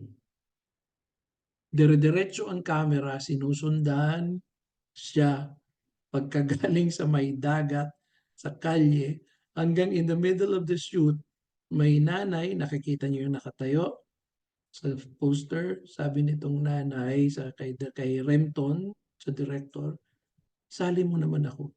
Sabi ni Remton, sige, sige, pumasok ka lang, ikaw ang nanay. So pinasok siya sa frame. Nanay na siya. At dire-diretso ng pagkikwento. Ang ending niyan, nasa pier na. Then she leaves. The boat leaves. And that's the end of the film. It won the best film during that year. The first regional film to win in Gawad Urian. Coming from Cebu, using a different language, not Tagalog, not Filipino, but Cebuano. The first Gawad Urian best film with subtitle in many ways. During the Gawad Urian, also, the nanay was one of the nominees. And I wish you could have seen her. She was wearing kung ano yung suot niya na parang duster. And she was we were in Holiday Inn. And all the other nominees were in gowns. But she proudly stood there when we called her name as one of the nominees. She didn't win, but in our heart, she's a winner, for being that kind of actor. Okay. And if you look at the credit, okay, let me, Victor Villanueva is there, art director. Patay na si Jesus. He made the Patay a very, very funny, very, very funny. Thank you, Marian. Thank you, Marian. You would see this. Yeah, it's amazing na ginawa ng one take, no? May rehearsal, pero you have to stop rehearsing. You just have to do it. Christian Linaban is a very good cinematographer. Ang asawa niya, si Ara Chaudhry, also a very good filmmaker now in the States, etc. Okay? That's the end of our first session. Now we're going to, why do I use the word reading a film, no? Why do I use not viewing a film? Because I think I think of images as text. Para siyang lingwahe, mga words na kasulat na hindi lang siya imahe na nakikita natin. Tapos Thank you. Thank you, Larry. Larry. Okay. Pinagsama-sama, put them together and they have meanings. Para siyang montage. That's how you understand what a montage is. No? Okay, let's start. Let's go. I don't know if we can have more. Next, please. Okay. I think one of the problems I encountered may not apply to you, but what I encountered in my many years of sharing this lecture with teachers in particular, is that yun na nga, I think like many Filipinos are very, very actor-centric. Okay? So for example, if I ask them, um, by the way, when I do an exercise, while I always enable people to talk and, like recite, if you may use the word, I always like the idea that you write down what you're about to tell me. You know why? Because if you write down, you process it one level, and then if you read it, you reprocess it again. And if you're going to make a correction, you do it while you're reading it, no? And we know the theory, no? Self-correction is a good sign of a very good learner, no? If you're correcting yourself by doing that. So the more layers you have in apprehending data, information, and the better you keep them. Okay, so I always begin my question about story and screenplay. I ask the question, what is the short film all about? One sentence yan. Why do I say that? Para you help yourself in collapsing, many ideas. Ano, dami kong gusto. No, one sentence nga lang eh. Sir, pwedeng dalawa, hindi. One sentence lang, no? I think you know that. Even your students say, how many favorite, can you give me a favorite film? Sir, marami. No, just one lang. Okay, because if you allow that, then I'm sure you'll be swamped with 10 films, 5 films, etc. No, it's an exercise in thinking. And then after asking what the film is all about, I ask who is telling the story. That sounds like a simple question, but believe me, it is not simple once you're there facing them. Because that is what the story screenplay is all about, the narrative. Pag nakwento nyo, in one sentence, ano bang sinasabi niya? At sino ang nagsasalita? Kanino ang pananaw? Kanino ang perspective, no? Is it a male perspective? Most of the time, it is. That's the meaning of who is telling the story. Hindi lang yan na who is the narrator, no? But kaninong pananaw siya? Kaninong gaze? Who is looking? And who is presenting the narrative? Think of it now while you're there across me. Think of a film and answer it yourself, no? For example, Firefly. What is this short film all about? I'm sorry, sir. What is the film? Why did I use short film? Because I'm using the short film a lot para mabilis ang pag-process. If we use the full length, okay, maybe this should help you if you do your own little workshop. If we do the short film, if we do the full length feature film, it takes a long time. They are sitting through it and they get lost in the film, and it takes a long time for you to bring them back into discussion. And you just have to, settle down. So if you're working on a one-day thing, it's not practical. But a short film of 5 minutes, pagkatapos they write, pagkatapos they talk back to you, and then you process them very, very speedily now.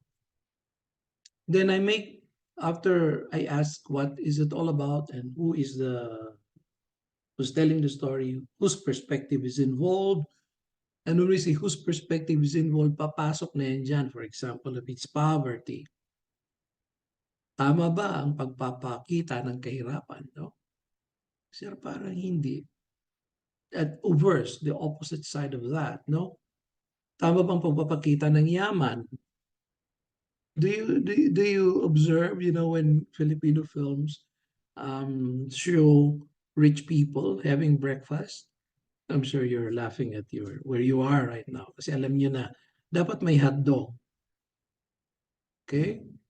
Tapos for some reason, bihira ang may kanin. Dapat tinapay ang nakikita, no? Then after that, hindi ko alam kung may kape, pero palaging dapat obvious na may what? Tell me. Para masabing mayaman sila. Not to mention na punong-puno ng, yes, thank you, Mark, orange juice, no? Dapat may orange juice talaga para mayaman sila. So the opposite of that, don't do it para sa mahirap na scene, no? Pag sa mahirap na scene, nakataas ang paa, may tuyo, you can, and then you'd be surprised because I know a lot of really wealthy people na hilig-hilig kumain ng mga tuyo at bumibili pa talaga sa probinsya ng mga tuyo, no? So but for some reason, that's taboo. You don't do that in a Filipino film. Dapat talaga maraming prutas na overflowing na mahuhulog na ang mga saging, no? And there's got to be an orange juice, no? That makes them, and then of course the katulong that comes in and breaks the narrative. There's got to be the katulong, no? Who tells you, ay upo, gisingin ko na po ba si ano, senyorito? Does anyone ever see that? Gisingin ko na po ba siya? Anong oras po siya dumating? So ang nagkikwento na ng pagdating ang katulong, no? So you see that. Kanino perspective yan? Sir, ang dami nagsasalita. Okay, ang gulo-gulo na. Bakit marami nagsasalita? Kasi po sabog. Okay? Now let's go to the concluding question. Does the story have a meaningful content? That's a very broad question to allow broad, many answers. Okay? What do we mean by meaning in content? I always say this, and you may not like what I would say, na we live in a very poor country, so you don't make lousy films kasi ang hirap hanapin ng pera. You get the point? So if you're going to make a film, short film, make it meaningful. Make sure that it has significance to whoever will watch it kasi wala nga mga pera. Ano ngayon ang people are realizing the Metro Manila Film Festival that the tickets have grown so highly. 270 plus pataas na ang presyo ng panonood ng sine. Kaya nagka-billion-billion na ngayon, no? Now, is that fair? Is that fair? And we look at these actors that are ultra rich, buying properties in Spain. O maroon ang nagchichismis diyan sa pelikula could answer me. May bahay sa Spain. May bahay sa California, may bahay pa sa New York. Saan galing ang pera? Sa inyo, sa atin, no? Because pataas ng pataas ang presyo ng sinihan. So, meaningful content is relevance. Dapat may relevance. Ba't ako manonood ng, nako may magre-react. Anong pakialam ko sa rewind? Anong reaction? Ba't ako manonood ng rewind? Tumawa si Jopet. Kaya nga siguro tuwang-tuwa tayo na dumami ang pili. Well, there was a campaign kaya dumami ang sinihan para sa Firefly. Because at least, finally, kinopya, sabi ni Lorenzo Balili from If Only. Okay? Marami daw umiyak. Kaya sabi ng iba naman, look at this. I mean, this is what I think, okay, I think you're experts sa If Only na. I'm sure nanood kayo niya, Marian. Same plot, sabi ni Niljan, to the foreign film. Okay? Sabihin natin kay Ding Dong. Kapid po, sabi ni Alice. Okay. Anyway, relevance ang sinasabi ko dyan sa meaningful content. Relevance. Gagawa ka ng mahabang pelikula. Anong silbi nito? I think you have to ask that. I'm sure, of course, I'm asking a difficult question. And I'm sure those who believe that cinema should be entertaining and should be commercial will not care to listen to me. But I don't think you are that sector. No? That's why I'm bringing this up. Kasi tayo mga film educators. Kaya, ang sunod na tanong is, does it examine social reality in an original way? Bakit hindi examine society in a real way? Because mahirap sabihin ng real, but original way na babagong pananaw tungkol sa katotohanan ng panlipunan, no? na iibang pananaw because we should be dynamic in looking at the world around us. Dahil pelikula, artists are doing that. Sinong nakapanood ng Balangiga ni Javen de la Cruz? Kevin was still my student. I always tell him, Kevin, ang estudyante kita, gwapo ka pa. Anong nangyari sa'yo? Because now he dresses up like, I don't know. Alam niyo na pag nakita niyo si Kevin. Ang spelling ng pangalan niya, Khavn. So if you look at the H, you should say Kevin. Kevin. Dapat ganyan pag-pronounce, no? Napanood niya ang balangiga niya because it examined Philippine history in a truly original way. So ang nangyari, you know what the story of Balangiga is all about, no? It's about the bells in summer that were taken by the American soldiers during the yeah, the bell, yeah, Julius, thank you. Ninakaw, tinanggal nila doon because of what happened, Patron Montes. Okay? Tinanggal doon ang bells because something happened in Balangiga. Yeah, okay. Anong nangyari sa Balangiga? That was the first major defeat ng Americans during the First World War, the Filipino-American War. And it's a beautiful story. Beautiful because Filipino ako. Siyempre for American, hindi maganda. Na um, nakatambay na sila doon sa may Balangiga, may simbahan. Then by that time, akala nila talo na ang mga Pilipino, si Alisa na, etc. Then iba-ibang kwento niyan but one of the versions is this. One morning, nakita ng mga Amerikano na may prosesyon ng mga kabaong papasok sa simbahan. And they were asking the locals, said, what is that? Sabi nila, huwag kayong lumapit, don't go near because those are people who died of epidemic cholera, El Toro, no? So natakot sila sa germs, no? So pinabayaan nila, of course, no? Tapos lahat babae naman ang nakikita nila, so walang problema, no? Hindi nila alam na those women were men dressed as women and that in the coffins were bolos and guns, etc. Nung tulog na ang mga Amerikano, nagbagting ang kampana, the Samarinos, the people in the church rushed out and started hacking them to death. What is the famous line there nang malaman ng officer kung anong nangyari sa mga tao niya? Na ginawang pelikula ni Ramon Revilla, a very bad film of course. Anyone remembers that in history? Burn Summer. Sabi ng American officer, I don't want anyone standing, not even a child. No? So pelikulang ginawa, sunugin ang summer. No? So hindi na kaya ng mga Amerikano. Kinuha ang bells. It took a long time for them to return it. So you're taking for granted history. Hindi masoli-soli sa atin ng mga Amerikano. Finally, one was returned during the administration of Ramos. But the other two, I think, were still, one is in an American base ata in Korea and the other one somewhere. Tatlo ata yun nawala. See that? But when Kevin de la Cruz depicted that, he depicted it in a very absurd way of two children running away from the burning Balangiga or the burning town. And as they run away, kung ano-ano mga nakasalubong nila. May nakita silang kalabaw na lumilipad. May nakita silang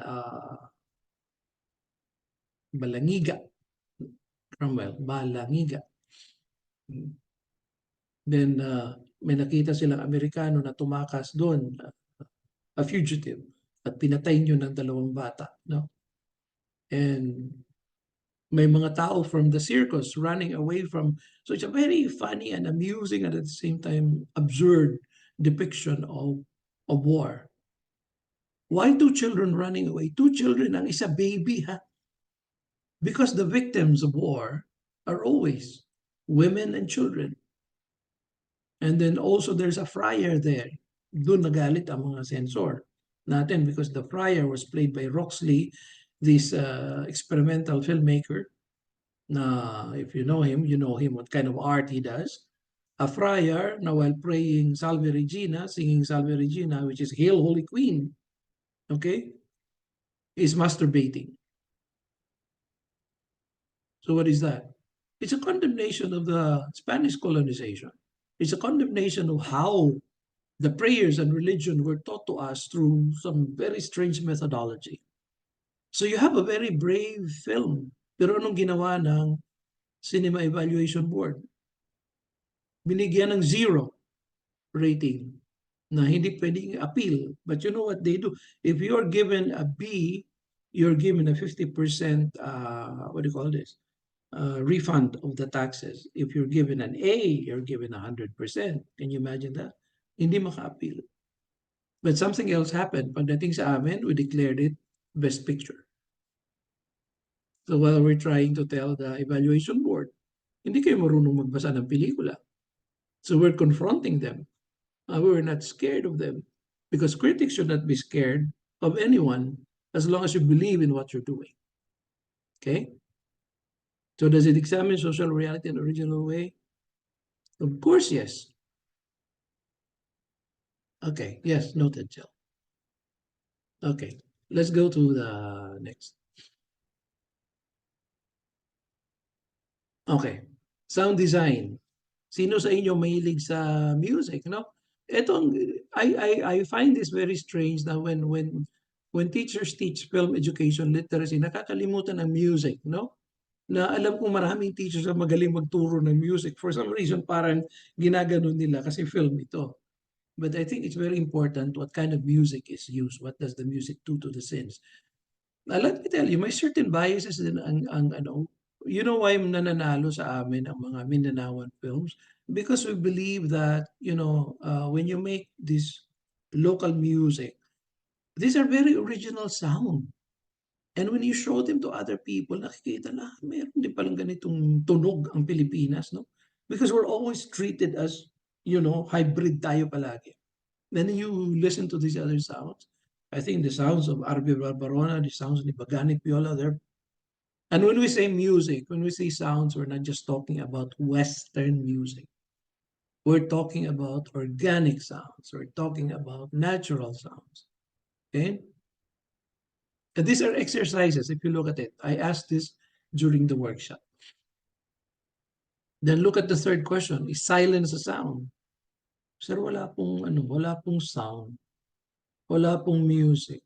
Hindi siya mananalo. O may mananalo siya dapat kasi marunong siya gumamit ng katahimikan. And, pardon the use because I'm very familiar with this the sound of silence. Sabi nila, right? So, yes. Si Kurosawa, Akira, for example, no? Kung saan marami ang action niya, like for example, his film Run, which is a adaptation of William Shakespeare, King Lear. Okay? Mahalata mo na during the battle, tinigil niya ang sound. So pag walang sound and you have horses running and guns shooting, sinong tinitingnan mo? Wala kang pinapakinggan but you're looking at the images. So that's an intervention. That's an artistic intervention. Then I conclude the question by saying the sound design, does it heighten the dialogue, the conversation? Okay? What does it create for the film? Anong nangyayari given the sound design? Okay, next please. So these are elements that you have to look when you're reading it. Ayan, ito na sabi ko. Ayan, ito, I simplified it para maalala nyo na what editing is all about. You're always asking the question, sir, ang bagal, hindi ko gusto ang pelikula. Ang bagal-bagal, dapat mabilis. No? Bakit dapat mabilis? Malay mo, dapat mabagal ang pagkwento.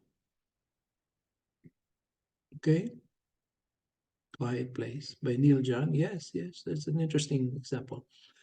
So ano bang pinaka-definition ng editing? It's how you shorten or how you lengthen a film. Ganun lang. kung nakababad ang camera ng 5 minutes sa mukha mo, dapat maganda ang expression mo. Dapat hindi lang one note na acting, ha? Dapat ikaw si Nora Honor or ikaw si Charito Solis or Lolita Rodriguez, no? Or for that matter, I discovered in Firefly, if you haven't watched it, that Ding Dong Dantes is a very, very, very good actor. Nagbabago-bago niya. I never expected it. No, never expected it. That's very patronizing, but I never expected it. So, how you shorten a scene? Kung short ang mga scene mo, mararamdaman mo, ang bilis-bilis. Okay. May artista, dumating na si Senyorito, galing Amerika. Anong eksena? Di dumating na sa pinto. Hindi pwede. Sa Filipino film is ipapakita ang, come on guys, ang eroplanong airport, sabi ni Joe. Tapos, sino yung nauna na bagahin? That's an interesting. Before this, somebody talked about bagahe. Where is that?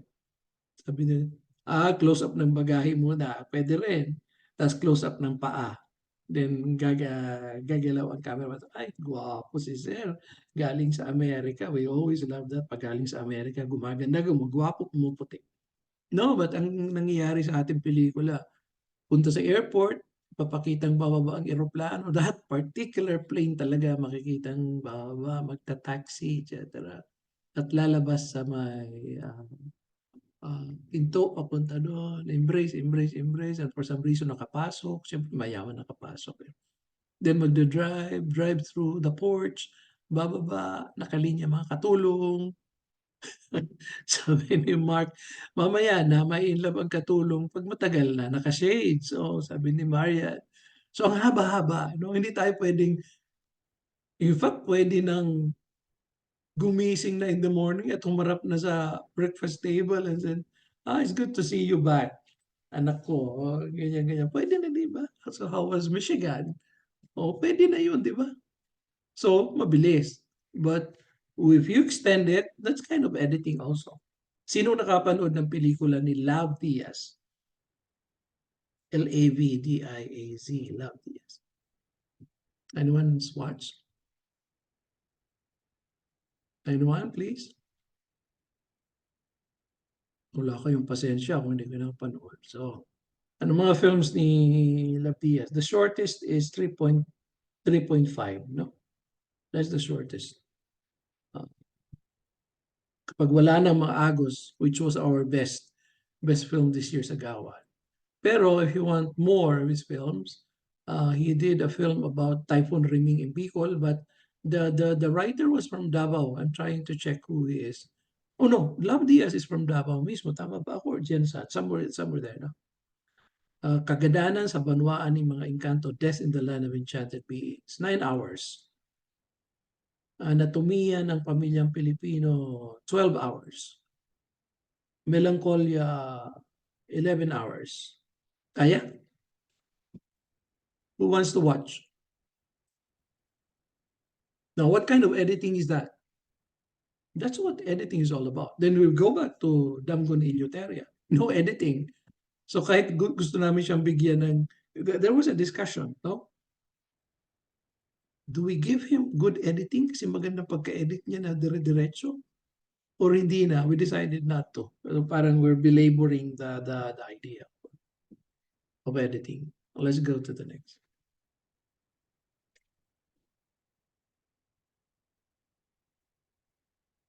Let's go to the next, please. Production design. Ito rin, nakakalimutan nyo. And I'm sure most of you are into theater, no? Karamihan sa nagsisimula sa ang gumagawa ng pelikula sa local scene would always begin with theater. Good enough, good training, no? Because the theater is also visualizing something, no? Production design is simply creating the space, no? Where does the film happen? Where do the scenes take place? Then these are the two questions, the two major questions I ask. Well, in the first one is important, no? Saan nangyayari ang pelikula? May mga pelikula na nasa isang bahay lang. There's a production design, no? Ito, but importante number 2, number 3, is the location telling a story? Pagtingin mo pa lang, may kwento na. I watched a an Italian film na parang lahat pinagpapawisan and you get annoyed looking at the story. And I think the director really wanted that kind of feeling in you, no? Na mainit ang panahon, mainit ang ulo ng mga tao, and everybody was so uncomfortable, no? One of my favorite scenes in Apocalypse Now, which was shot in the Philippines. Yan, here's the question of production design. Apocalypse Now by Francis Ford Coppola is set in Vietnam. Pero hindi pwedeng gumawa ng pelikula sa Vietnam kasi may giyera. So where did they shoot the film? Where do you think? In the Philippines. But anyone remembers? Uh, it was shot in the Laguna area. Sa may Pagsanhan, no? And there's a scene there na gustong-gusto ko kasi I was able to watch the film, a very unusual situation. Nauubusan na ng mga Amerikano, quote unquote. So during that year, I think that was one of my first jobs. I was coordinating the exchange programs, and most of the people under my programs were Europeans and Americans. Sabi ko, they're not American. So sabi naman ng ano, no, and bring them. Total puti. So most of the people there are not anymore Americans, but are young Europeans na binayaran, syempre gusto nila. And they all starred as extras. And there's a scene there na was transformed into Vietnam. Walang binago, tinakpan lang ng mga banig ang mga sari-sari store. Banig na walang kulay, no? Tapos there, hindi ko nakita ko lang ang banig, pero yung nakita ang kung ano na mangyayari. When I watched the film, I was very surprised. There's a scene there where Martin Sheen wakes up na masakit ang ulo niya, umiikot ang electric fan sa taas, parang init-init ng kwarto niya. Then he looked out dun sa window niya, and he raised the blind and looked down and he said, oh my God, nawala ang pagsanhan, it's Vietnam. Because nawala na yung mga tindahan na tinakpan lang ng banig. That's production design. The place itself is telling the story. Now, ito ang always problema natin kasi wala tayong perang malaki. So don't make a film where you would have a demand of, very articulated production design. Make sure if you want to make a film, make it in such a way that the demand for a setting should be simple, clear, and inexpensive. And ganyan lang yun. You have a control of yourself. But it's important. Production design creates the atmosphere for the cinematography. Next, please. Okay. Never forget that the only eye that is functioning in cinematography in the film is the cinematographer.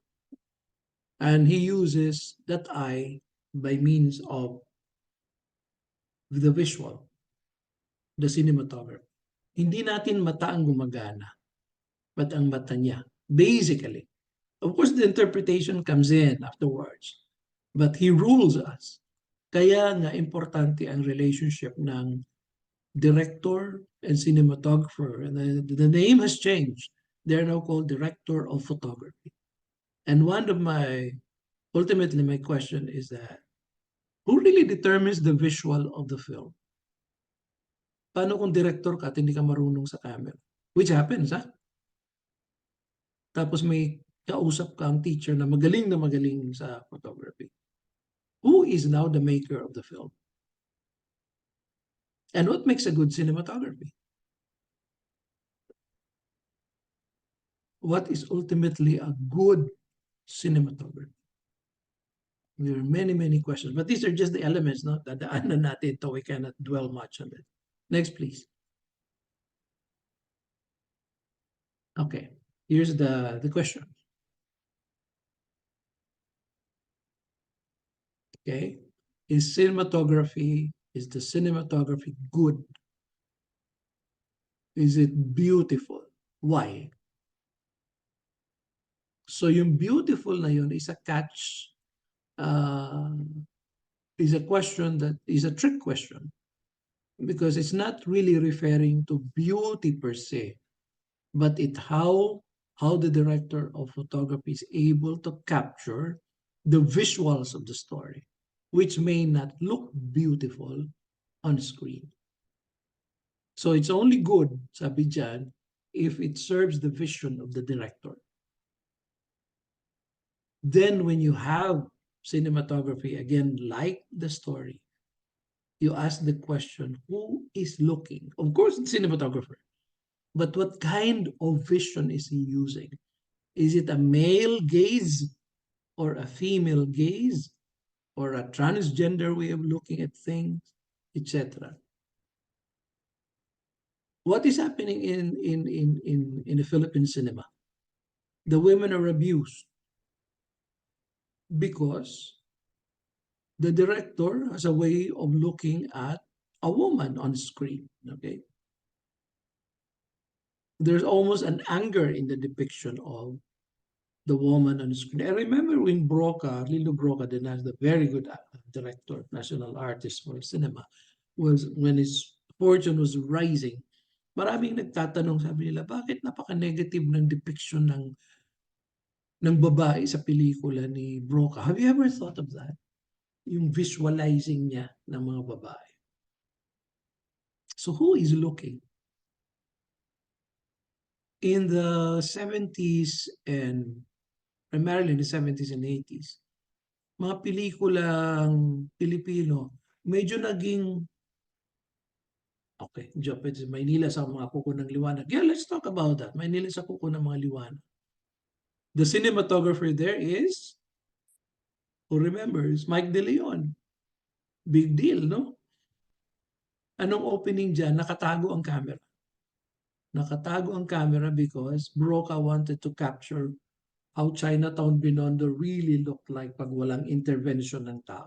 Because once you are seen there, nandun ka, affected ang crowd unless you control the crowd, meaning you have thousands of extras. So ang lahat na lumalakad dyan, binayaran mo na. Walang problema nun. But supposing you're just capturing it as it is, nakatago ang camera. So there's a scene there in Maynila sa Kuko ng Liwanag na may isang payat na lalaki, you assume Chinese siya, so may stereotyping, no? Na umano siya, kumakain ba kayo? Umano siya, nag-salivate or umubo, tapos naduwal, so he was spitting. And so pardon this, for those who are eating, no? Ang haba-haba ng kanyang saliva, nakatrain lang doon ang camera, tinitingnan ng matagal. So why did the camera dwell on that? Because the camera is now visualizing how dirty the place is, no? Eh, madumi lang naman talaga ang Chinatown sa Binondo. Eh. So the question, does the cinematography put across the message and the film through, importante ha, look at that, lighting, pag-iilaw, composition, pagtatabi-tabi ng mga tao, tatabi mo ba siya sa pinto, ilalayo mo ba sa pinto, sa loob ba siya ng pinto, backlighting ba, nasa likod ba ang ilaw niya, o nasa front, o full light talaga. I-angling mo ba siya, o gagalaw-galaw mo. Ang angling is importante. Si Yasujiro Ozu, a very admired Japanese filmmaker, palaging low angle siya, and people are asking why. Wala siyang sagot, basta gusto niya lang na nasa baba ang camera. So, importante yung pag tinitin. When you become conscious, teachers, no? Critics. When you become conscious kung saan pumupunta ang camera, then you have become a critic. Kung nararamdaman mo na gumagalaw ang camera at sabi mo, lalapit siya at nagpapan siya, iniikot niya pa from left to right. Tapos, bakit umaakyat?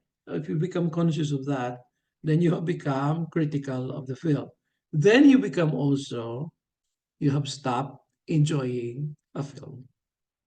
Do you get the point? Kasi nagbabracket ka na, binabracket mo na mga eksena. That's why a good critic watches the film twice or thrice. Sa una, enjoy it. Enjoy it. Then come back. medyo may papel-papel ka na if you're in the dark, kung wala ka sa bahay, no? Sulat ang sulat. Make sure na hindi natatakpan ang sinusulat mo ng ibang sinusulat mo. Then review, din kung kulang pa, watch again. Kaya nga pag nagtatanong sa akin, Sir, bakit ang nanalo sa audience choice iba sa inyo? Because you only watch it once. We watch it twice and we discuss it several times. So iba ang aming perspective. Okay? Iba ang critical perspective from the audience. Okay, let's go to the next. Yan ang performance, no? Ang hirap ng performance tingnan, pero at the same time, it's the most interesting thing to judge. Because tao. Yan, conviction lang.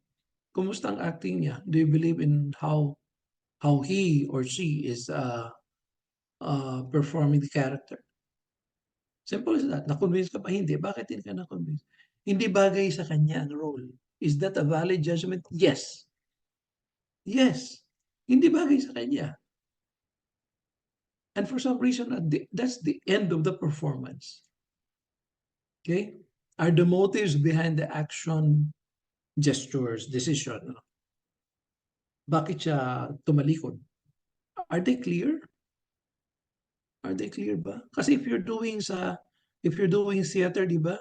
Yung tatawid ka lang from one left uh, left stage to left stage center to lower stage. Left stage, upper, then cross to center, lower. Hindi pwede yun. You should have motivation bakit ka gumalaw. Same with the film. The only difference is that the camera ang tumitingin, no? Okay? So after we're talking, now, ano ang personal situation niya, social context niya? Sinasabi ba? O pinaparamdam lang? O ini-emphasize? Sa theater kasi, malinaw na malinaw, pagpasok pa lang, laki-laki ng tiyan niya na papasok. Umiinom ng wine. So yun, stress na talaga na kung ano siya. No? Then another question that I like to ask, what makes a good performance? Is there such a thing as a Filipino mode of acting? Tingnan natin. Let's go on kasi meron pa itong ibang illustrations. Direction. Okay? Nararamdaman ba ang presence ng director sa screen? It's not an easy question, but when you're watching films and films over and over, kaya nagtatanong lahat, Sir, bakit best director pero ang best picture iba? Bakit nga ba? Because you're seeing a film that is so difficult to do, pero nagawa, and you know that andun ang kamay ng director, no? Ang dami-daming eksena, ang dami-daming actors on screen, pero hindi magulo. Tapos itong isa, ang quiet-quiet, pero ang ganda ng sinasabi niya. Oh, nanalo ang picture because of the vision. Okay? It's not about, but the director is the making. But that's a long discussion. I'm trying to simplify it for you. But the most important thing about the director, kung bakit siya magaling, what direction is all about, is that he's able to put together sound design, music design, production design, cinematography, editing, all of that put together, then you have good direction. Magandang pelikula, napaka-OA naman ng music, masyadong nangibabaw. Then you have also, to put it the other way, and I always tell people this, again, it's just a case of Nora Honor. I always tell the fans, do you know that maraming pelikula si Nora na hindi maganda? Ba't kayo nanood? Kasi maganda ang kanyang performance, no? Pero kung bubusisiin mo, mas may magandang pelikulang nangyari, no? Kaya lang nangingibabaw yung, there are actors who are so good that they can survive a very bad production. That's one. Charito Solis is another, no? True, sabi ni Julio. No. Okay, thank you for agreeing. Next, please. Okay, diretso tayo dito para. Next, please. Importante ito. Ayan, narinig niyo palagi itong tinatawag na cinematic language. Sorry, hindi ko Hanap ang source ko nito. But, so don't quote this, ha? Don't quote this because I forgot to put the reference. Mag-plagiarism tayo. Ang iba nito sa akin, ang iba hindi. Okay. Okay? Cinematic language is simply, what makes a film. Di ba may language, salita. Ano ang salita ng lengguaheng ginagamit ng cinema? It's called visualizing the story. So if you're going to visualize a story, what are you going to use? Okay? Lighting is there. Performance, sabi na natin. Mise-en-scène, mamaya we'll show an example of that. Cinematography is a language. Ang laman, iba-ibang klase, no?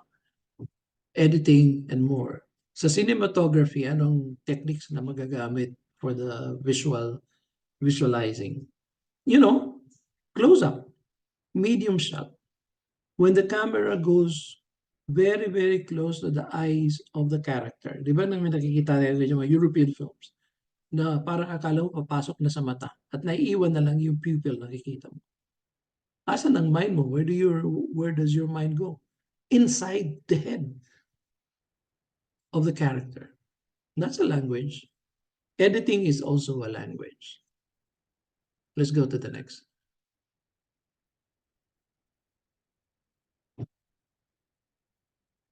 Let's go to the next slide, please.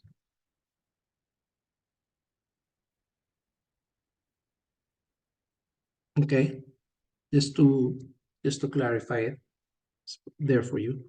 Marami pa ito, if we go into the nitty-gritty of it, but let's go to an example. Next, please. I always ask that because I teach Japanese cinema for 30 years, no? At sabi ko sa kanila, ba't kayo natutuwa sa performance nito? Pero kung sa Pilipino ito, this on the left is a kabuki actor, no? And he has a makeup called komadori, no? And all the colors have meanings. If you have the red, it's brave, meaning he's a leading man. Okay, but look at this Japanese actor Mifune Toshiro. Sa atin, hindi pwede na ganyan. Kung leading man ka, ganyan na performance mo. So, wow, OA naman. But that's the culture. Diba? Why were they appreciated? Because the critics know that they're coming from something, no? Coming from a kind of performance that emphasizes the movement of the faces and the movement of the body, no? Very physical. Strangely enough, the Japanese also developed the very quiet performances, the quietest performance you can ever have in a movie. Walang embraces. I don't know if you're conscious of that. Walang embraces, walang kisses, walang tenderness. Pero mararamdaman mo magkaharap ang lalaki-babae or lalaki at lalaki, babae-babae. Why did that happen? I think it's coming from a culture, not this theater anymore, but the culture of distances. Hindi sila tactile, hindi sila palahawak. Kaya nga if you're watching a film, kahit ako noon, kahit ako ngayon, I'm watching a Japanese film, yakapin mo na. Nothing happens. So para kang nakabitin, no? You're there hanging, no? So there's something very cultural in a performance. No? Now, of course, there's distortion. Ang aking kinaiinis palagi, the depiction of the rural women as hysterical in Filipino cinema. If you know the rural women, the rural old women, the lola in the farms, they're not hysterical. They're very quiet and they're very strong. Pero ginawang urban, not only urban, ginawang urban imagined. That the woman always cries and looks up and shouts and the camera goes up. Kasi nakita sa isang pelikula na ginawa yung ganon. Din babagsak ang ulan. Lalo na pag hindi marunong umarte ang artista, babagsakin ang ulan because that ultimately tells people, ang galing ng acting. Kasi natatakpan na ng ulan, no? So it's acting culture based, very much so. Really, very much so. Okay, next please. Nakikita nyo ba yan? I think I chose a very wrong one. Marami namang example ito. If you look at sa yung pinakamalaking sa blog ko lang to nakuha eh. Pinakamalaking frame, you have Charito Solis na nakaupo. Then you have Lolita Rodriguez na nakatayo. Ano ginagawa? They're acting, ha? They are acting, pero mukhang magpapakuha sila ng portrait.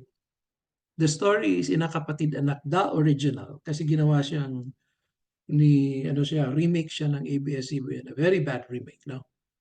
For TV. The story is directed by Lino Broca. Maraming extra cinematic information, no? Extra cinematic information that has nothing to do with the cinema, but makes the understanding of cinema more interesting. The two were very strong rivals as acting divas, no? Si Broca mahilig ng ganyan. They're going to pit them, he's going to pit them together. And he did. Umuwi si Lolita Rodriguez and nag-come back and gumawa ng pagkarami-raming pelikula. One was Tinimbang Ka Ngunit Kulang, no? Which changed the demographics ng Filipino viewers. The Makuliyala started to watch Filipino films because they were required already. That was the rise of Lino Broca, Tinimbang Ka Ngunit Kulang. And Lolita Rodriguez came home and played the role of Aluka-Luka, the ultimate in performance. And then he did this, no? So you have that, magkaaway sila because Lolita played the daughter na adopted lang pero mas mahal ng kanilang ama. Then si Charito was the least successful of half-sister niya na nagpaiwan, nagbabantay sa tatay nila because siyang tunay na anak, no? But hindi siya mahal ng kanyang anak, ng ama. Ang gusto niya, ang mahal na kanilang ama, si Lolita, who became a successful woman galing abroad. So umuwi, very dominant, and nag-away sila ulit, etc., etc. That's the ending. Nakatayo sila sa may bintana, nakaupo, lumapit si Lolita, and slowly, Charito felt somebody was behind, nalaman niya si Lolita, and then slowly Lolita put his left hand over the shoulder, and then parang nag-bend si Charito, nangingilid ang luha, and then that's a kind of freeze. That's a mise en scène, an arrangement of the scene. So it calls for very good lighting.